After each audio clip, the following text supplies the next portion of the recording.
Welcome friends to Old Worlds for Sleep. Tonight, let us journey back into the heart of Victorian London, where every smile at a dinner table, every polite curtsy, and every whispered word carried the weight of destiny. In a world bound by corsets and candlelight, families like the Hartleys and Wilsons played the grand social game, where fortune, marriage, and reputation hung in delicate balance. Close your eyes and imagine the rustle of silk gowns, the flicker of chandeliers above mahogany tables, and the hushed melodies of the pianoforte. Beneath the glittering rituals of society, we'll uncover the quiet hopes, secret struggles, and fragile moments of truth that shaped their lives. So, settle into comfort, breathe deeply, and allow this story of ambition, love, and survival in Victorian London to guide you gently towards sleep. Victorian London in the mid-19th century was a city of contrasts. To the casual observer, its wide boulevards, gaslit streets, and elegant terraces seemed to represent the very height of civilization. Carriages rattled along cobblestones, their occupants dressed in silks and fine woolens, while polished gentlemen in top hats hurried between club, office, and dinner party. Beneath this polished surface, however, lay a society governed by invisible but absolute rules. Every movement, every phrase, every article of clothing communicated meaning. In this world, appearances were not mere ornament, they were survival itself. The upper and middle classes alike participated in what contemporaries often described as the social dance. This was not the literal waltz or quadrille performed in ballrooms, though those events were certainly part of the performance. Rather, it was the endless choreography of manners, gestures, introductions, and carefully measured words that determined a family's fate. To rise, or even to maintain one's current position, required constant vigilance. One false step, one misplaced remark, one poorly chosen acquaintance could spell disaster for generations. For the aristocracy, born into ancient titles and landed wealth, these rules functioned as both safeguard and weapon. Families like the Montgomerys, with their Belgravia townhouses and country estates, wielded influence accumulated over centuries. For the striving middle classes, however, the stakes were even higher. They had no inherited shield of nobility. Respectability was their armor, and reputation their only real currency. To falter in appearances was to risk being cast down among the unrespectable poor, a fall from which recovery was nearly impossible. It is tempting, from the vantage point of the 21st century, to dismiss such concerns as superficial. Yet for Victorians, the line between respectability and ruin was thin and unforgiving. A family might possess enough income to feed themselves comfortably, yet still hire a maid-of-all-work they could scarcely afford, simply to prove they belonged to the servant-keeping class. A young woman might go hungry so that her dress could be refashioned to meet the latest standard of propriety. These were not luxuries, but necessities in a society where perception defined reality. Within this elaborate system, women carried the heaviest burdens. While men's identities were shaped largely by profession, land, or title, women were judged almost entirely by their ability to perform refinement. Their role was to manage the invisible currency of social capital, arranging advantageous marriages, maintaining appearances of prosperity, and ensuring their families navigated society's treacherous waters. From the drawing rooms of Belgravia to the modest parlors of Bloomsbury, women rehearsed the same delicate performance: poised conversation, graceful posture, carefully modulated expressions, all designed to signal breeding and worth. The metaphor of the dance is apt, for the rules were as precise as any ballroom choreography. A young lady could not look too directly into a gentleman's eyes, lest she seem immodest. Yet to avoid his gaze entirely might brand her cold or indifferent. A married woman must show warmth toward her husband without appearing overly affectionate, for public displays of emotion were considered vulgar. The correct way to lift a teacup, to decline a dance, to address a duke versus a baronet, all of these required mastery. Social missteps, like literal ones on the dance floor, were remembered and repeated endlessly. At the same time, beneath this polished choreography, human hearts continued to beat. Young women longed for affection, even as they were trained to suppress any overt sign of desire. Young men struggled between familial duty and personal inclination. Mothers calculated matches with the precision of military strategists, while daughters dreamed, secretly, of something more genuine than alliances and dowries. Even servants, officially invisible, observed the smallest details and formed their own judgments, their gossip flowing through households like an underground current of truth. It is within this world of appearances, half stage play and half battlefield, that our story begins. The Hartleys, a wealthy and respectable family of Mayfair, are preparing to launch their daughter Elenina into society. Across town, the Wilsons, a middle-class family of more precarious means, strategize about their own daughter Emily's future. Between these households lies the figure of James Harwick, recently returned from Oxford, whose attention to Miss Hartley has already set whispers in motion across drawing rooms and dinner tables. Around them stretches the city itself, a living organism of wealth and poverty, grandeur and desperation. Mayfair mansions glow with chandeliers, while only streets away, seamstresses work by candlelight for pennies. Carriages deposit guests at glittering balls, even as beggars sleep huddled against the same house's basement gratings. All are bound in their different ways by the same invisible rules. In this society, identity is not who you are, but who others believe you to be. Reputation, more fragile than crystal, can elevate or destroy. It is an exhausting world, where the performance never ends and the mask must never slip. Yet within its rigid structures, moments of authenticity sometimes appear. A glance held longer than propriety allows, a kindness extended when no one is watching, a confession whispered behind closed doors. These moments, rare, fragile, fleeting, are what give the elaborate dance its meaning. The curtain rises then on Victorian London, a city dazzling and suffocating, elegant and merciless. The stage is set, the dancers take their positions, and the music of appearances begins. If Belgravia's drawing rooms represented the glittering apex of Victorian society, then Bloomsbury's brick terraces revealed another, more fragile stratum, the striving middle class. Here lived Thomas and Charlotte Wilson with their two children, Emily and young William. Respectable in appearance, modest in income, the Wilsons embodied the precarious balance that defined their class, caught between the aspirations of upward mobility and the constant threat of slipping downward. Their home was solid but unremarkable, 3 stories of soot-darkened brick, with narrow windows that admitted limited light and a cramped back garden given over more to utility than beauty. The hall smelled faintly of coal smoke and boiled vegetables, though Charlotte did her best to mask it with sprigs of lavender tucked discreetly into corners. A single maid-of-all-work, Martha, bustled perpetually between rooms, her duties ranging from cleaning grates to serving meals. Unlike aristocratic households with armies of servants, the Wilson home demanded ceaseless calculation, how to maintain the outward appearance of gentility with resources that were forever stretched too thin. Thomas Wilson, the patriarch, was a solicitor by trade. Respectable enough, yet not so successful as to lift his family above constant financial anxiety. Each morning he left the house in sober but slightly worn attire, his shoulders carrying both the dignity of his profession and the visible burden of being sole provider.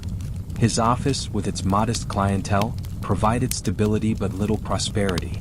Still, in a world where men's identities were tied to occupation, Thomas clung to the respectability of his position like armor. Charlotte, meanwhile, managed the battlefield of appearances with a strategist's precision. Every purchase was weighed not only for utility but for the social message it conveyed. A new dress might mean no new shoes for William. Hiring extra help for a dinner party meant eating simpler meals for weeks afterward. She kept the household accounts in a neat ledger, the ink columns marching like soldiers across the page, though she often stared at them with quiet despair, searching for ways to economize without betraying the family's carefully maintained veneer of prosperity. For Charlotte, the household was not merely a home, it was a stage upon which the Wilsons performed their claim to gentility.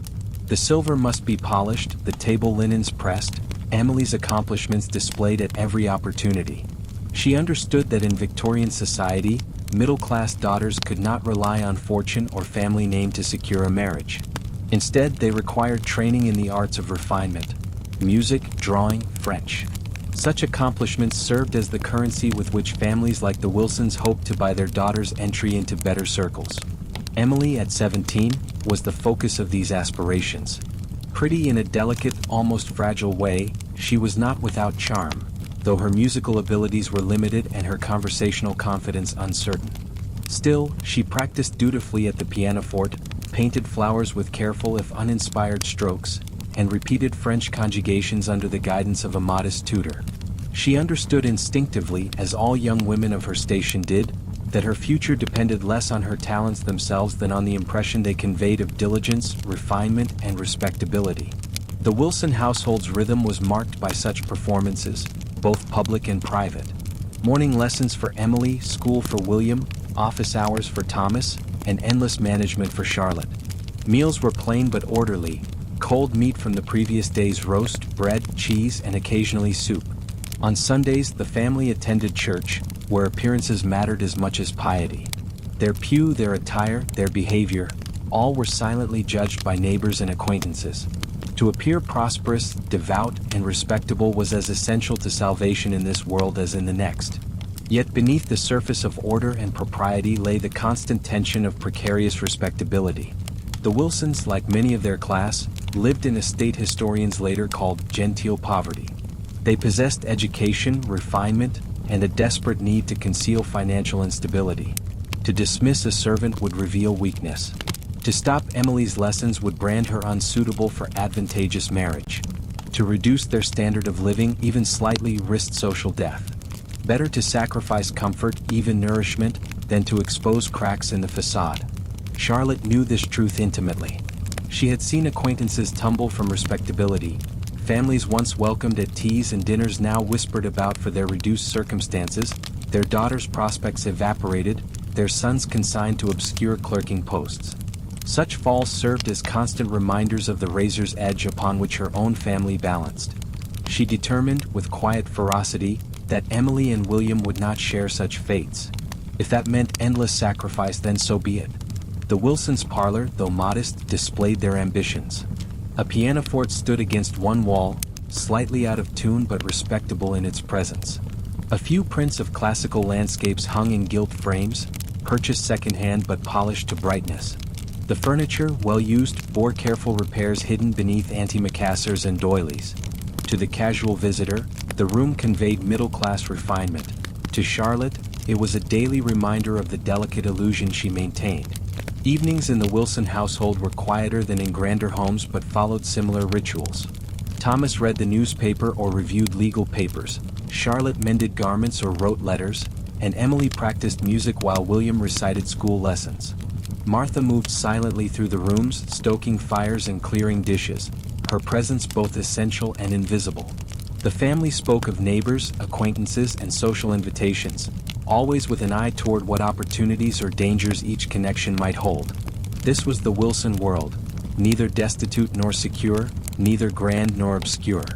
A world where every candlelit dinner, every polite remark, every carefully pressed dress was part of an exhausting performance. They lived not in luxury but in hope, a hope that through diligence, calculation, and flawless appearances, they might rise, if only slightly, within the rigid hierarchies of Victorian society. It was within this precarious household, with its ambitions and anxieties, that Charlotte Wilson returned one morning from market with unexpected news. She had encountered none other than Mrs. Hartley, a woman whose family stood far above theirs. The encounter had been brief, almost accidental, yet Charlotte recognized its potential significance. For in a society where appearances ruled, even the smallest acknowledgement from above could be transformed into currency.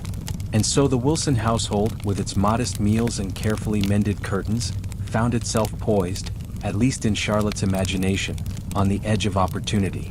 The Covent Garden market bustled with its usual morning clamor, hawkers calling out the day's freshest produce, horse carts creaking beneath heavy loads, and women bargaining with practiced determination. The air smelled of damp straw, ripe fruit, and the metallic tang of wet cobblestones. For Charlotte Wilson, shopping here was as much a social performance as a domestic necessity. Each purchase, each exchange, each nod to an acquaintance served a double purpose, feeding her family and sustaining her social standing. On this particular morning, Charlotte moved with deliberate poise through the crowded lanes, her bonnet tied neatly, her gloves clean though not new. She carried herself with the air of someone accustomed to gentility, even if her purse held fewer coins than appearances suggested. Martha trailed behind her with a basket, ready to carry whatever modest selections Charlotte deemed suitable. It was while inspecting a stall of oranges, luxuries she considered carefully before indulging, that Charlotte nearly collided with another lady. Stepping back, she looked up into the composed face of Mrs. Hartley, a woman of considerably higher rank. Instinctively, Charlotte dipped her head in a gesture of respect. "Madam," she murmured, her voice polite, deferential without being servile. Mrs. Hartley regarded her with that practiced graciousness peculiar to women of her station, a smile that acknowledged but did not quite embrace. "Why, Mrs. Wilson? How pleasant to see you here." The words were ordinary, but to Charlotte they carried immense weight. A woman like Mrs. Hartley did not need to remember names, much less offer recognition in public. The simple fact of her acknowledgement transformed the moment into something rare, something valuable. Charlotte replied smoothly, hiding her inward excitement. "The pleasure is mine, Mrs. Hartley. I trust you and your family are well?" "Quite so," Mrs. Hartley said, adjusting her shawl with elegant composure. "My son has only recently returned from Oxford. We are much engaged these days." The mention of James Harwick, known throughout their circles for his promise, his education, and his rumored courtship of Lady Montgomery's niece, was no accident. Mrs. Hartley understood the power of names and connections. To speak of her son so casually was to remind Charlotte and any nearby ears of her family's elevated position. Charlotte, however, recognized the opportunity hidden in this conversation. How splendid! London must feel quite enlivened by his return. Mrs. Hartley inclined her head slightly, as though Charlotte's remark were self-evident. Then, almost as an afterthought, she added, "I have heard excellent reports of your husband's work in legal matters. My brother spoke of him with admiration only last week." This statement, too, was calculated. By acknowledging Thomas Wilson's modest law practice, Mrs. Hartley offered Charlotte a gift, a thread of connection between their families, one Charlotte could now weave into her social fabric. "You are most kind to say so," Charlotte answered, her tone carefully measured, grateful but not overly effusive. To gush would mark her as socially inferior, to respond coolly might seem ungrateful. The balance had to be exact. For a brief moment, the two women stood amidst the bustle of the market, exchanging pleasantries that were anything but trivial. Around them, vendors shouted and children darted between stalls, but Charlotte's mind was already racing ahead.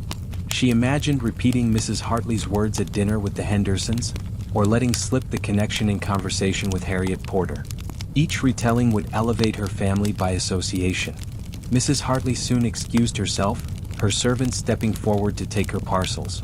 "Do give my regards to Mr. Wilson," she said, with the faintest trace of formality. "I shall indeed," Charlotte promised, dipping her head once more.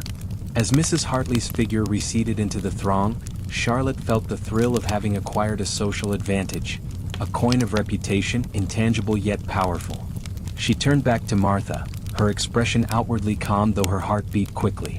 "Take these oranges, Martha," she said, lifting the fruit she had hesitated to purchase.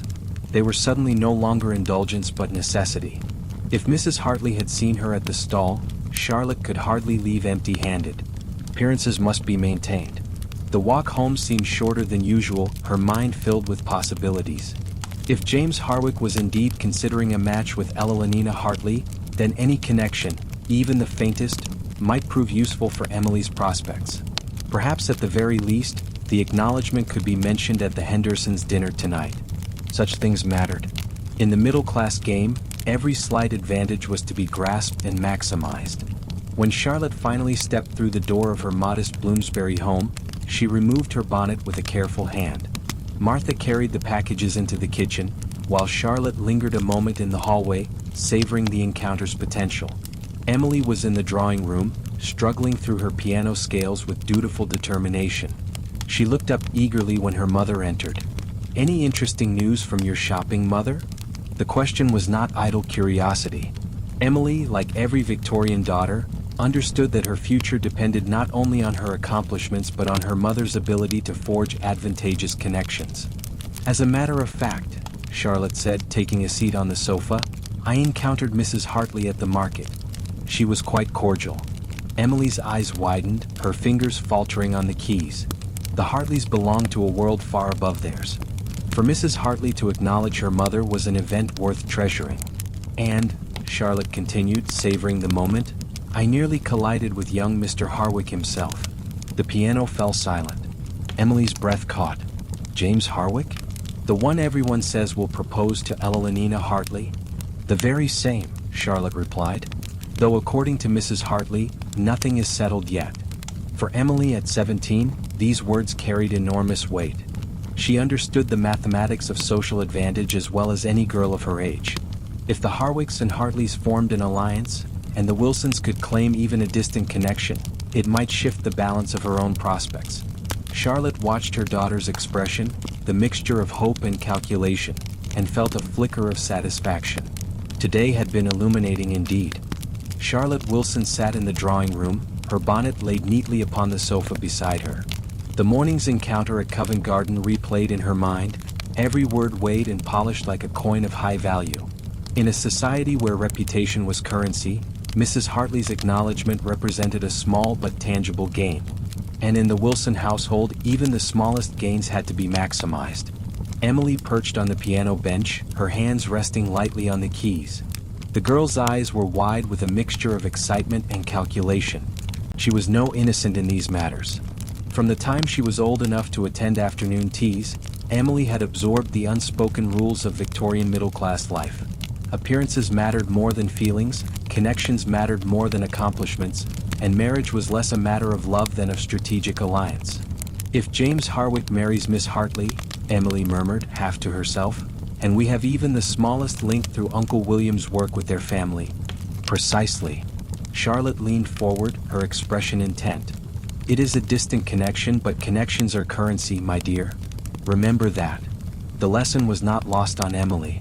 She had been raised in the mathematics of advantage, where one must calculate not only who one spoke to, but who might overhear, who might repeat, and how every remark might echo through the network of drawing rooms and parlors.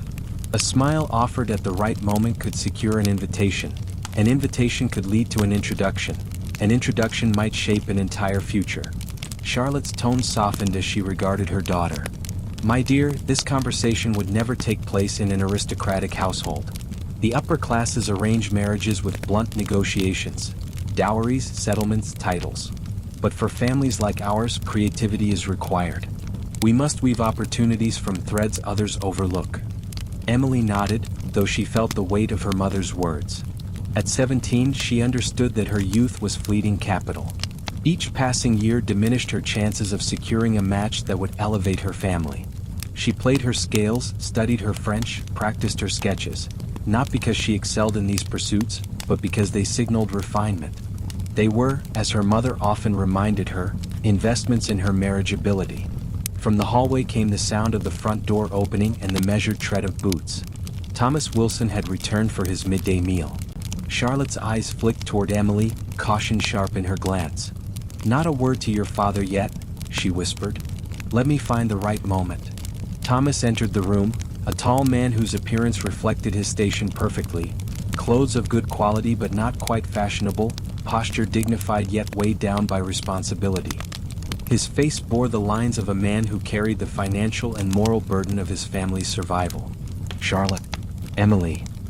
He kissed his wife's cheek and offered his daughter a gentle smile. Any news today? Charlotte, her mask firmly in place, shook her head lightly. Nothing of consequence. Luncheon will be ready shortly. As they moved into the dining room, Charlotte's mind ticked through the next stage of the game. The information gained at market was not yet ripe to be shared with her husband. Thomas, though diligent and respectable, lacked the instinct for subtlety in social maneuvering. He might mention the encounter too directly, too plainly, and in doing so strip it of its value. No, the detail must be deployed with precision in the right company at the right moment. The Wilson dining table bore its usual fare. Simple cold meat from yesterday's roast, bread, cheese, and vegetable soup. Martha served the meal herself, moving between the kitchen and dining room with efficient obedience. To an outsider, it was a modest but respectable luncheon. To Charlotte, it was another reminder of the stark contrast between their reality and the Hartleys' world of butlers, footmen, and multi-course meals. I've invited the Henderson's son to dinner next week, Thomas remarked as he carved the meat. Robert is doing well in his father's shipping firm. Quite promising. The purpose of this invitation was clear. Robert Henderson, solid if not exciting, represented the kind of match a family like the Wilsons could realistically hope for Emily. Respectable, reliable, unglamorous. Charlotte nodded approvingly, though she silently calculated the cost of entertaining the Hendersons. Wine, a proper three-course meal, perhaps the temporary hire of extra help. Every social opportunity carried financial consequences. That reminds me, Charlotte said, seizing her chance with the delicacy of a chess player moving a bishop. I encountered Mrs. Hartley at the market today. She asked me to pass on her regards to you. Apparently, her brother speaks highly of your legal assistance. Thomas looked up, surprise and satisfaction flickering across his features. Did she indeed? Most gracious of her. And just like that, the morning's brief encounter had been transformed into a social victory. The acknowledgement was no longer a casual remark. It was evidence of Thomas's professional reputation, recognition from a woman of higher station, and potential leverage in future conversations. Charlotte concealed her satisfaction behind the polite neutrality expected of a wife at table. But inwardly she knew she had played her card well. The Hartley connection, however tenuous, had been introduced into the Wilson household narrative. From here, it could be repeated, reshaped, and magnified until it became part of the family's social identity. After luncheon, Thomas returned to his office, Emily resumed her piano practice, and Charlotte retreated to her writing desk to review the household accounts. Yet even as she pored over figures and columns, her mind remained fixed on the larger calculation, the game of appearances. For in this game, as Charlotte knew too well, every interaction mattered. Every purchase, every gesture, every word could tip the balance between advancement and decline. And today, with a single chance encounter at Covent Garden, she had gained an advantage. Small, fragile, but in the middle-class world, even the smallest advantage might shape an entire future. The sound of hesitant scales drifted through the Wilsons' modest drawing room, each note struck with more determination than talent. Emily sat at the pianoforte, her back straight as propriety demanded, her fingers awkwardly moving across the keys. The instrument itself, though slightly out of tune, was the pride of the household. Purchased second-hand at considerable expense, it served less as an outlet for Emily's musical expression and more as visible proof of the family's commitment to refinement. Charlotte watched from her chair, her needle pausing above her embroidery hoop. She listened not for the quality of the music but for the appearance it projected. A daughter without accomplishments, without music, drawing, and French, was a daughter without value in the marriage market. Aristocratic girls relied on titles and dowries. Middle-class girls like Emily had to prove themselves by polish and effort. Again, my dear, Charlotte instructed gently, concealing the urgency beneath her voice. With more feeling this time. Emily pressed the keys once more, striving for grace but producing only stiffness. She was no natural musician. Her hands, slim and delicate, lacked the confidence to make the notes sing. Yet her effort mattered more than her result. To play at all was to demonstrate refinement. To practice daily was to prove diligence. Do you think Mr. Henderson will care for piano playing? Emily asked, pausing with a sigh. Her words were casual, but her eyes flicked toward her mother, searching for reassurance.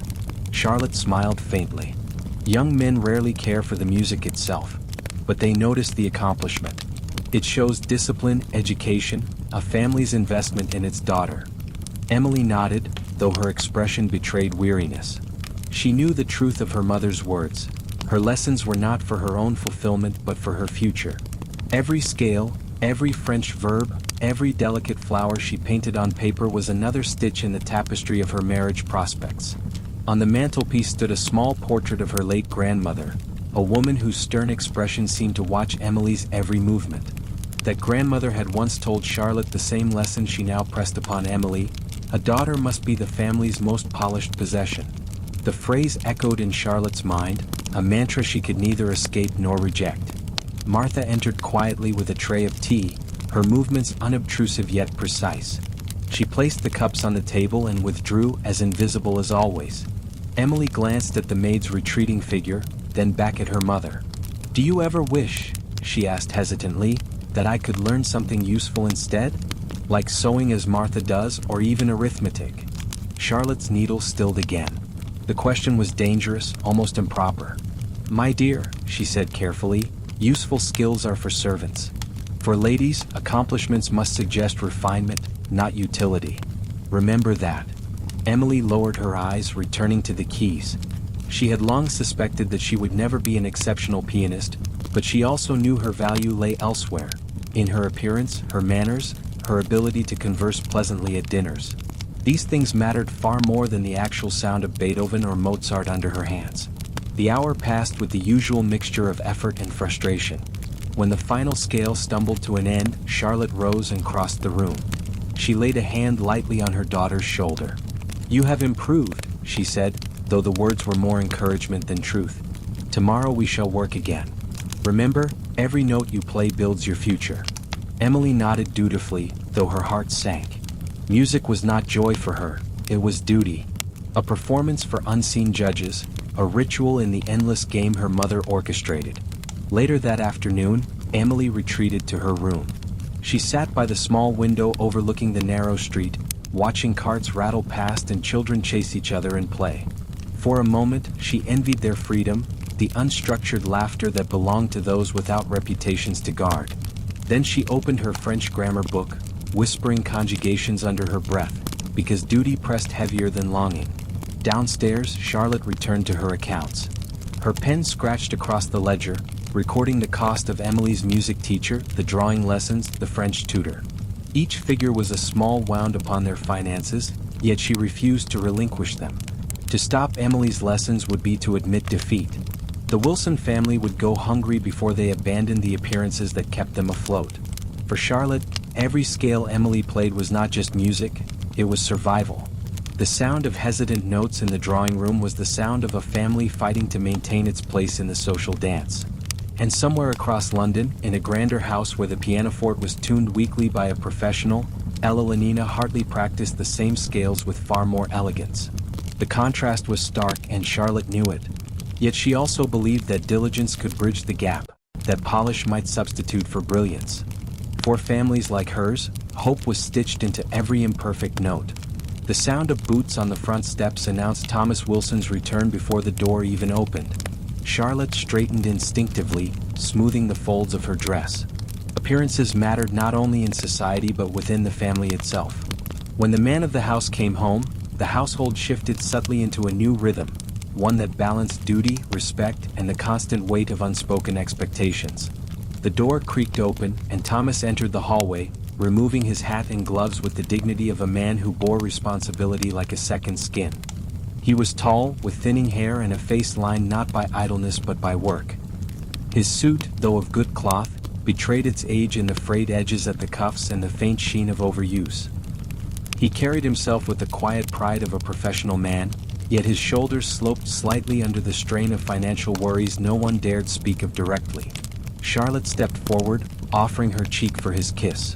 "Welcome home, my dear." Thomas's eyes softened as he looked at her. "Charlotte." He turned to Emily, who had risen from the piano bench. "And my darling girl, how goes your music today?" Emily smiled faintly. "As well as could be expected, father." Her tone carried both modesty and the slightest self-deprecation. Thomas chuckled, pleased enough by her effort. For him, the music was less important than the image it conveyed. A daughter diligent in her lessons, preparing for the life expected of her. "Any news today?" he asked, removing his coat and handing it to Martha, who appeared silently at his side. She curtsied and withdrew without a word, already moving toward the kitchen to prepare the midday meal. Charlotte hesitated for a moment. The temptation to reveal her encounter with Mrs. Hartley surged in her mind, but she resisted. Timing was everything. To share the story too soon would dilute its value. Better to let the moment ripen, to deploy it strategically when it might impress Thomas most. "Nothing of consequence," she said lightly, her face composed. "Luncheon will be ready shortly." Thomas nodded, satisfied. He moved into the drawing room, settling into his chair with the sigh of a man accustomed to daily burdens. His presence filled the modest room with an air of gravitas, though it was a gravitas tinged with fatigue. Charlotte took her seat opposite him, her embroidery returning to her hands, while Emily busied herself with arranging music sheets. The silence between them was companionable, punctuated by the muffled sounds of Martha laying the table in the dining room. It was Thomas who finally broke the quiet. "I've invited young Robert Henderson to dine with us next week. His father's shipping firm is prospering and I believe the boy shows promise." Charlotte looked up, her expression carefully measured. She had anticipated this. Robert Henderson was a respectable prospect for Emily, solid, dependable, unremarkable. The kind of match that maintained a family standing but offered little chance of advancement. Very prudent, Charlotte replied, nodding slowly. A sensible young man is often worth more than a brilliant but unreliable one. Emily's heart sank slightly at the mention of Robert Henderson. Though she would never dare voice it aloud, she found him dull. His conversation revolved around ships, trade, and weather, delivered in a tone that suggested more earnestness than charm. Yet she knew her opinion mattered little in the grand scheme. A respectable husband meant security. Personal preference was a luxury her class could ill afford. Thomas continued, unaware of Emily's silent reluctance. The dinner will require some expense, I know, but it is an investment.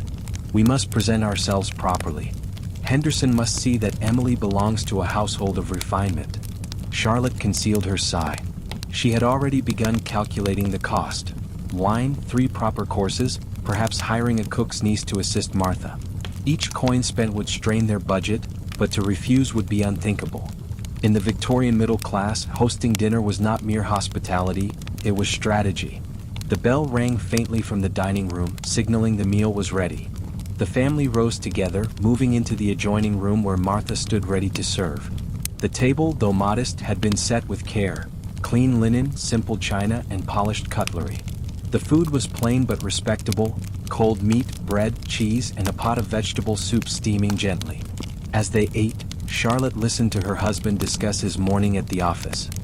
His words painted a picture of diligence and respectability, though beneath them lay the quiet despair of a man whose work rarely yielded financial reward. Clients came, but fees were modest. The family's survival depended on his steady labor, and he bore the weight of that truth in every weary line of his face. Emily listened politely, interjecting when addressed, but her mind wandered. She thought of Mrs. Hartley, of James Harwick, of the glittering world that seemed both distant and tantalizingly near. Could her family's tenuous connection to such people ever alter her fate? Or was Robert Henderson her only realistic horizon? Charlotte watched her daughter closely, reading the thoughts behind her eyes. She understood Emily's longing but also knew the peril of dreaming beyond one's reach. Still, she could not help but cling to the hope that chance encounters, carefully managed, might yield opportunities no one expected. When the meal ended, Thomas rose, kissed his wife's hand, and departed once more for his office. Emily returned reluctantly to her piano, and Charlotte retreated to her writing desk. The house settled back into its quiet rhythm, each occupant performing their role in the unending social dance. Charlotte opened her ledger, her eyes scanning the columns of figures. Ink on paper told the brutal truth. They lived on the edge of what they could sustain. But she also knew that figures could not capture opportunity, nor could they account for the delicate webs of connection she spun each day. In those webs lay their true future. Today, she reminded herself, was only the beginning. The Hartleys had entered their story, however faintly. And with patience, calculation, and flawless performance, even the faintest thread might one day be woven into a lifeline. The Wilson dining room was quiet that evening except for the faint ticking of the mantel clock. Charlotte sat with her ledger open, the columns of figures marching across the page like soldiers in grim formation. Each entry, coal, bread, piano lessons, French tutor, was a reminder of the fragile balance she maintained. It was into this atmosphere that Thomas's earlier remark about inviting Robert Henderson for dinner now loomed, heavy with implications. Robert Henderson was no dazzling prize, but he was solid. His father's shipping business was prosperous and expanding, carrying goods between London and Liverpool, with whispers of new ventures abroad. For a middle-class girl like Emily, he represented the kind of suitable match that society valued. Respectable, stable, financially secure. Not aristocratic, not romantic, but safe. Charlotte tapped the nib of her pen against the page, calculating silently. To host the Hendersons properly would mean stretching their means to the breaking point. A dinner for such a family could not be meager. Wine would be expected, and not the cheap sort Thomas sometimes enjoyed at home. A proper 3-course meal was essential, soup, fish, and roast at the very least. And the table must gleam with silver and glass polished to perfection. She closed the ledger, her mind already assembling the list. Hire the cook's niece for extra help, borrow additional linen from Harriet Porter, perhaps refurbish her gown rather than purchasing a new one. Each small adjustment was a piece of the larger strategy. Emily, meanwhile, sat at the pianoforte, her scales drifting uncertainly through the room. She had heard enough of her parents' conversation to understand what the dinner meant. Her future was being shaped, course by course, before she had even spoken a word. "Robert Henderson," she said softly, almost to herself. "He is respectable." Charlotte looked up from her thoughts. "Respectable is not a word to dismiss lightly, my dear. Respectability is the foundation of our position. Without it, we are nothing." Emily nodded, though her heart resisted. Respectability was safe, yes, but uninspiring. She had seen Robert at church and at a handful of neighborhood gatherings. His manners were polite, his words earnest, but there was no spark, no trace of the gallantry she read about in novels or imagined in her dreams. Still, she knew her opinion would matter only in the smallest degree. Thomas entered, carrying a sheaf of legal papers, and overheard the last exchange. "Robert Henderson is a good lad," he said firmly. "He works hard, speaks well, and shows every sign of becoming a partner in his father's firm one day. Emily could do far worse." Charlotte, ever cautious, did not argue. "Yes, my dear. We must only ensure that our dinner does him credit. Appearances are everything." Emily felt the weight of those words. She was to become the centerpiece of an evening designed not for enjoyment but for evaluation. Her playing, her conversation, even the way she held her fork, all would be quietly judged. The thought made her stomach twist, yet she knew resistance was impossible. In the kitchen, Martha listened silently as Charlotte explained the preparations required. "We will need extra hands," Charlotte told her. "See if your niece might come that evening. And the soup must be flawless. The roast too, no overcooking."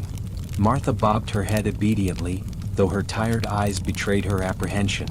To her, it meant another day of endless labor, another test of perfection. Failure would reflect not only on the family but on her own precarious position as servant.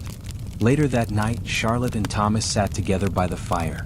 The glow softened the lines of his weary face as he reviewed his papers. She studied him quietly, noting the gravity with which he bore his responsibilities. He believed firmly in prudence, in slow and steady progress. The Henderson match fit neatly into that vision. Yet Charlotte's mind flickered back to her encounter with Mrs. Hartley. She thought of James Harwick's name, spoken so casually yet resonant with possibility. What if, she wondered, chance might offer Emily something beyond the merely respectable? Was it foolish to hope, dangerous to dream? She did not know. But she would not discard the thread of connection she had grasped. Emily, upstairs in her small bedroom, sat at her dressing table and stared at her reflection. She tried to picture herself as Robert Henderson's wife, presiding over a shipping firm household, secure but unremarkable. Then she imagined James Harwick with his Oxford polish and aristocratic ease. The comparison left her both thrilled and unsettled. Her life, she knew, balanced on such uncertain scales. Downstairs, Charlotte closed her eyes briefly, the fire's warmth lulling her into reflection. The Henderson dinner would require sacrifices, yes, but sacrifices were the very fabric of middle-class existence. They had sacrificed comfort for servants, food for appearances, leisure for lessons. All for the sake of keeping Emily poised upon the precarious ladder of society. Robert Henderson was safe. James Harwick was possibility. Charlotte resolved to pursue both paths at once, hedging her bets like a careful gambler at the table. For in the social dance, one could never predict which partner might prove decisive. The Wilson home exuded an air of quiet respectability to visitors. A polished knocker on the front door, lace curtains in the windows, a pianoforte in the drawing room. Yet behind the facade, the reality was far more fragile. Once the door was closed and the lamps turned low, Charlotte sat at her small writing desk with the household ledger spread before her, the ink numbers casting shadows longer than the candlelight. Each column told a story of sacrifice. Coal deliveries, ever rising in cost. Emily's French tutor, whose fee could not be delayed lest gossip reached the neighbors. The music teacher, the drawing master, all essential to Emily's presentation as an accomplished young lady. Then there were the servants, or rather, the servant. Martha's wages consumed more of their income than Charlotte cared to admit. To dispense with her would save money but expose the Wilsons' precarity to the world. And so they kept her, even if it meant Charlotte sometimes went without new gloves, or Emily's dresses had to be painstakingly altered rather than replaced. Charlotte's pen hovered over the page as she considered where cuts might be made. Soup could appear more often at table, stretched with bones and barley. A new gown could be remade from an old one with clever trimming. The wine for the Henderson dinner would have to be purchased on credit, perhaps at the grocer most discreet about such matters. Every decision balanced on a knife's edge between maintaining appearances and financial collapse. In moments like these, Charlotte understood most keenly the cruel paradox of middle-class life. The very efforts required to keep up appearances, the tutors, the dinners, the servants, were the same efforts that strained their finances to the breaking point. To economize visibly was to lose status. To economize invisibly was the only path left. She recalled stories whispered among her friends. Families who had dismissed their servants and were never invited to a dinner again, young ladies whose music lessons ceased and who quietly vanished from the marriage market, husbands forced into bankruptcy after a single failed speculation. Respectability was not just fragile, it was merciless. A knock at the door interrupted her thoughts. Martha appeared, wiping her hands on her apron. "Miss Porter has come to call, ma'am." Charlotte snapped the ledger closed at once, sliding it into a drawer. Financial matters were never discussed openly, even with close friends. "Show her into the drawing room," she said smoothly. As Martha left, Charlotte glanced once more at the locked drawer. The truth of their situation would remain hidden, just as it always had. To the world, including Harriet Porter, she must present an unbroken front of confidence and refinement. When she entered the drawing room, Harriet rose with a warm smile. The two women embraced lightly as propriety dictated, before settling near the fire with tea. Their conversation flowed easily at first. Remarks on the weather, on new goods in the shops, on recent sermons at church. But soon Harriet leaned forward, her expression bright with gossip. "Have you heard? The Hartwicks' son has returned from Oxford. And rumor says he shows particular interest in Miss Evelina Hartley." Charlotte allowed herself a small smile. For once she was ahead of the news. "As a matter of fact, I encountered Mrs. Hartley herself at market this morning. She was most cordial." Harriet's eyes widened in admiration. "Did she mention the connection?" "Nothing is settled, but they have hopes," Charlotte replied, careful to sound modest rather than triumphant. The exchange continued, both women trading fragments of intelligence about families rising or falling in fortune, about young men rumored to be eligible, about shops rumored to extend too much credit. To the casual observer, it might seem idle chatter. But Charlotte and Harriet knew it was strategy. Every detail gleaned could tip the scales of opportunity. When Harriet departed, Charlotte returned to her desk. She did not reopen the ledger. Instead, she sat quietly, the earlier numbers still echoing in her mind. Poverty was always closer than appearances suggested. The family's polished surface concealed cracks that only she could see. Yet she also felt renewed purpose. Today she had secured two advantages: the acknowledgement from Mrs. Hartley, and the ability to present herself as a source of valuable intelligence in her social circle. These were not coins in a purse, but they might prove just as valuable. For Charlotte, survival was not measured in pounds and shillings alone. It was measured in appearances, in impressions, in whispers passed at teas and dinners. The ledger could be stretched, manipulated, and endured. But reputation, once broken, could never be mended. She extinguished the candle and rose, her face composed once more. Tomorrow would bring new challenges, new calculations. For tonight, the facade held. The afternoon light slanted through the lace curtains of the Wilsons' drawing room, softening the modest furnishings into something almost genteel. Charlotte had arranged the room carefully before Harriet Porter's arrival. The antimacassars straightened, the china cups placed just so, a plate of seed cake set neatly on the side table. It was not opulence, but respectability. And in the middle-class social world, respectability was the coin of survival. Harriet Porter entered with a flourish of friendliness, her cheeks flushed from walking briskly through Bloomsbury streets. She was Charlotte's closest confidant, though even with Harriet, Charlotte guarded her words. In Victorian society, friendship did not mean the sharing of everything. It meant the careful exchange of just enough truth to appear genuine, while concealing the financial and emotional vulnerabilities that could undo one's standing. "Charlotte, how lovely to see you," Harriet said, kissing her friend's cheek. She sank into the armchair, smoothing her skirts with the air of a woman who understood the ritual of visits. "And how are you today?" "Most illuminating," Charlotte replied, pouring the tea with practiced ease. "I have had a very enlightening morning." Harriet's eyes lit with curiosity. This was no casual remark. Charlotte had baited the line with precision. "Do tell," Harriet prompted, leaning forward with the universal expression of a woman expecting valuable gossip. Charlotte sipped her tea slowly before answering. "I encountered Mrs. Hartley at Covent Garden." The effect was immediate. Harriet's brows rose, and her lips parted in astonishment. "Mrs. Hartley? At the market?" "Indeed," Charlotte said, savoring the moment. "And she was quite cordial. She even mentioned Thomas's legal work, most favorably." Harriet gasped softly, one hand resting against her chest. "That is extraordinary, Charlotte.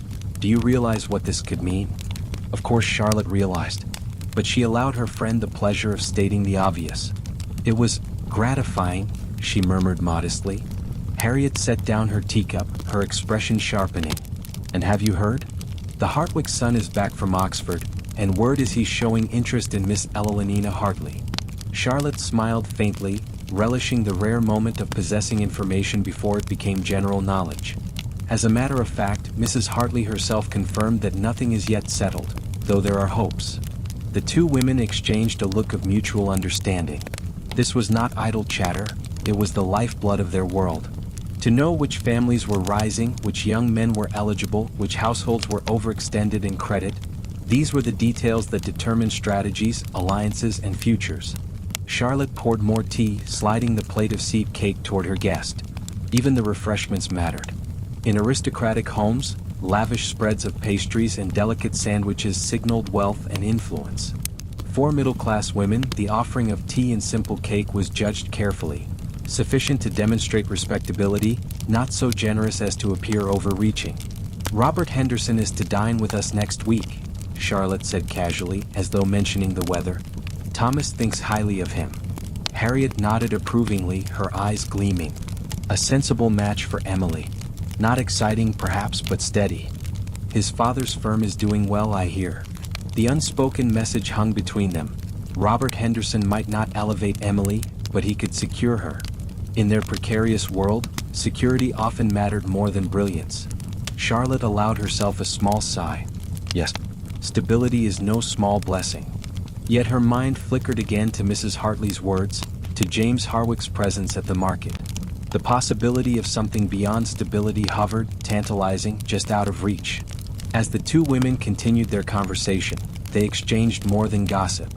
Each detail was a data point, each observation a piece of the intricate social calculus they both performed daily. Which families were extending too much credit? Which daughters were rumored to be difficult? Which young men had shown poor manners at a dinner party? To outsiders their talk might seem trivial. To them it was strategic planning of the highest order.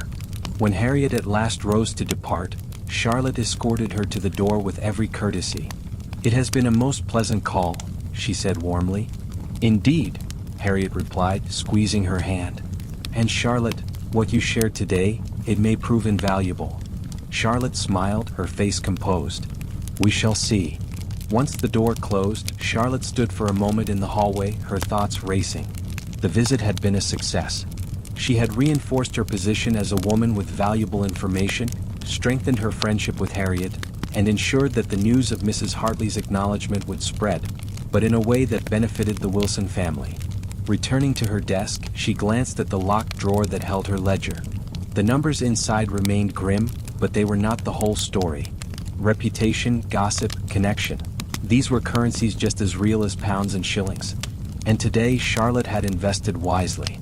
Lady Montgomery's townhouse in Belgravia glowed like a fortress of refinement.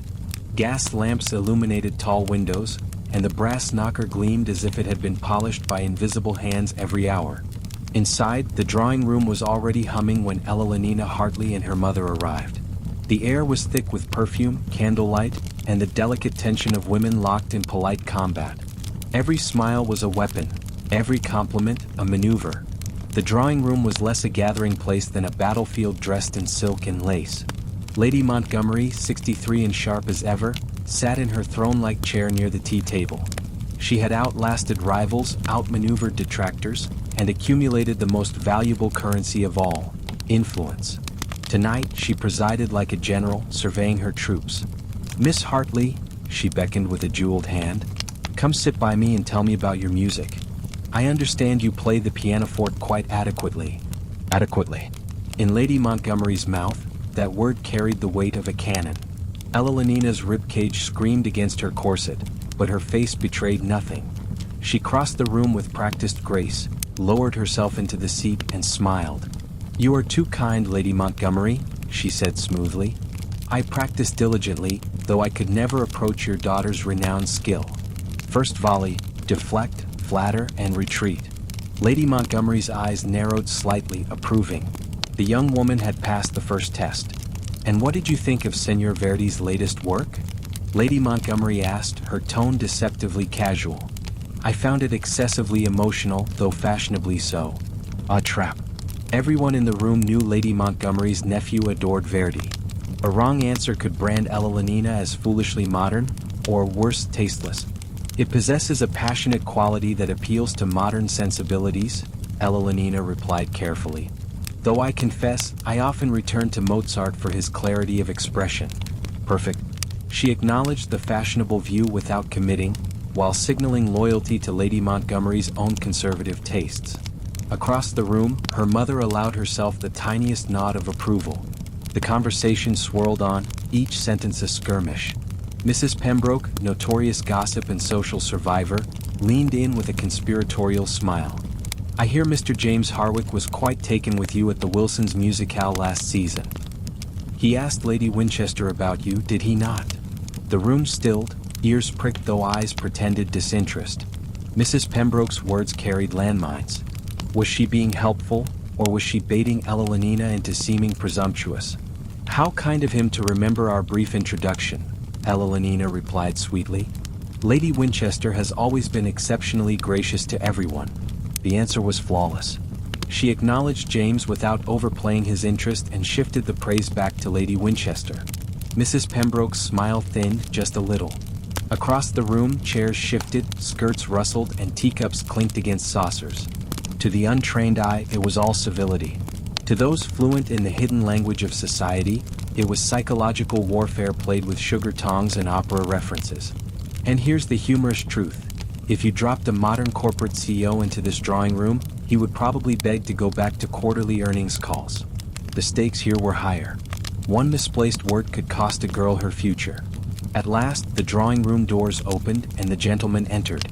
Lord Montgomery led them in with a booming apology. "Forgive us, ladies, business detained us." "We quite understand, my lord," Lady Montgomery replied with a smile sharp enough to slice through steel.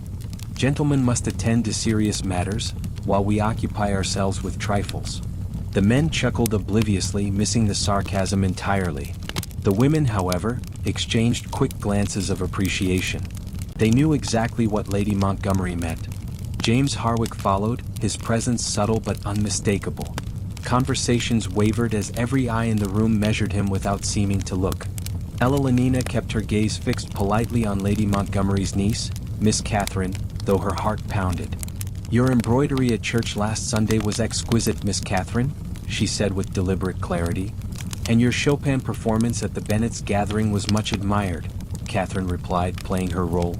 They weren't just chatting about handkerchiefs and music. They were broadcasting Evelina's accomplishments straight into James's line of hearing. Finally, James approached with a small bow. "Miss Montgomery, Miss Hartley, I hope I find you both well." "Quite well, thank you, Mr. Harwick," Catherine answered. "We were just discussing Miss Hartley's remarkable pianoforte talent." James turned to Evelina, his eyes warm despite his formal tone. "I had the pleasure of hearing you play at the Bennets' musicale. Chopin, was it not?" Most expressively rendered. Evelina's face remained calm, but her heart soared. "You have an excellent memory, Mr. Harwick, for matters of true merit always." Every woman in the room understood the emphasis on true. It was as close as Victorian courtship came to poetry. The game had begun in earnest.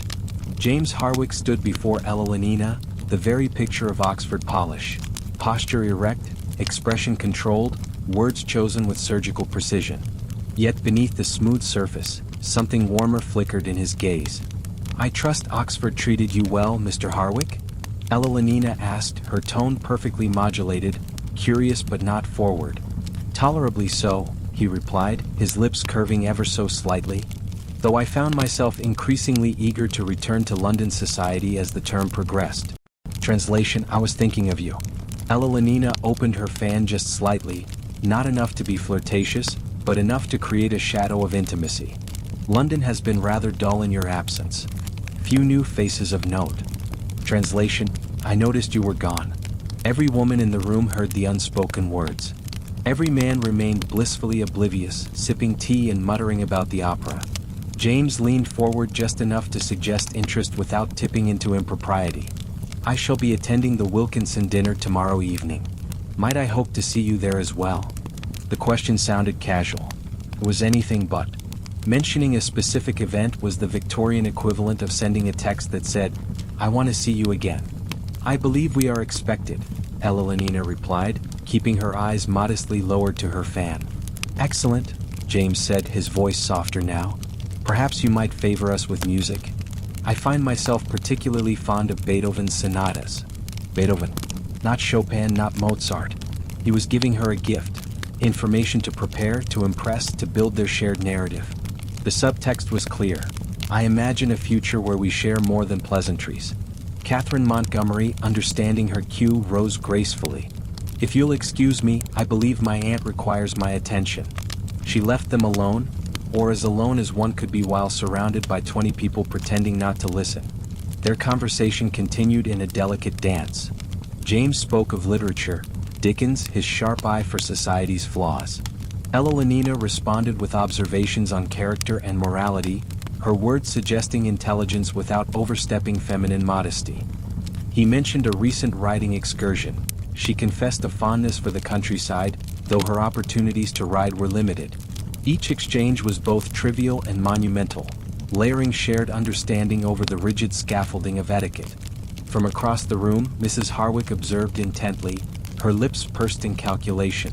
At the same time, Mrs. Hartley, Elenina's mother, sat nearby, sipping tea and conducting her own silent negotiations with James's mother. Their words about charitable work concealed a subtler dialogue, assessing accomplishments, connections, dowries, and prospects. To the untrained eye, it was harmless chatter. To the fluent, it was the opening round of marriage negotiations. The gentlemen, meanwhile, remained blissfully convinced that they controlled the evening. They discussed politics and investments with Lord Montgomery, oblivious to the far more decisive strategies being executed with tea and embroidery compliments. Here's the funny truth.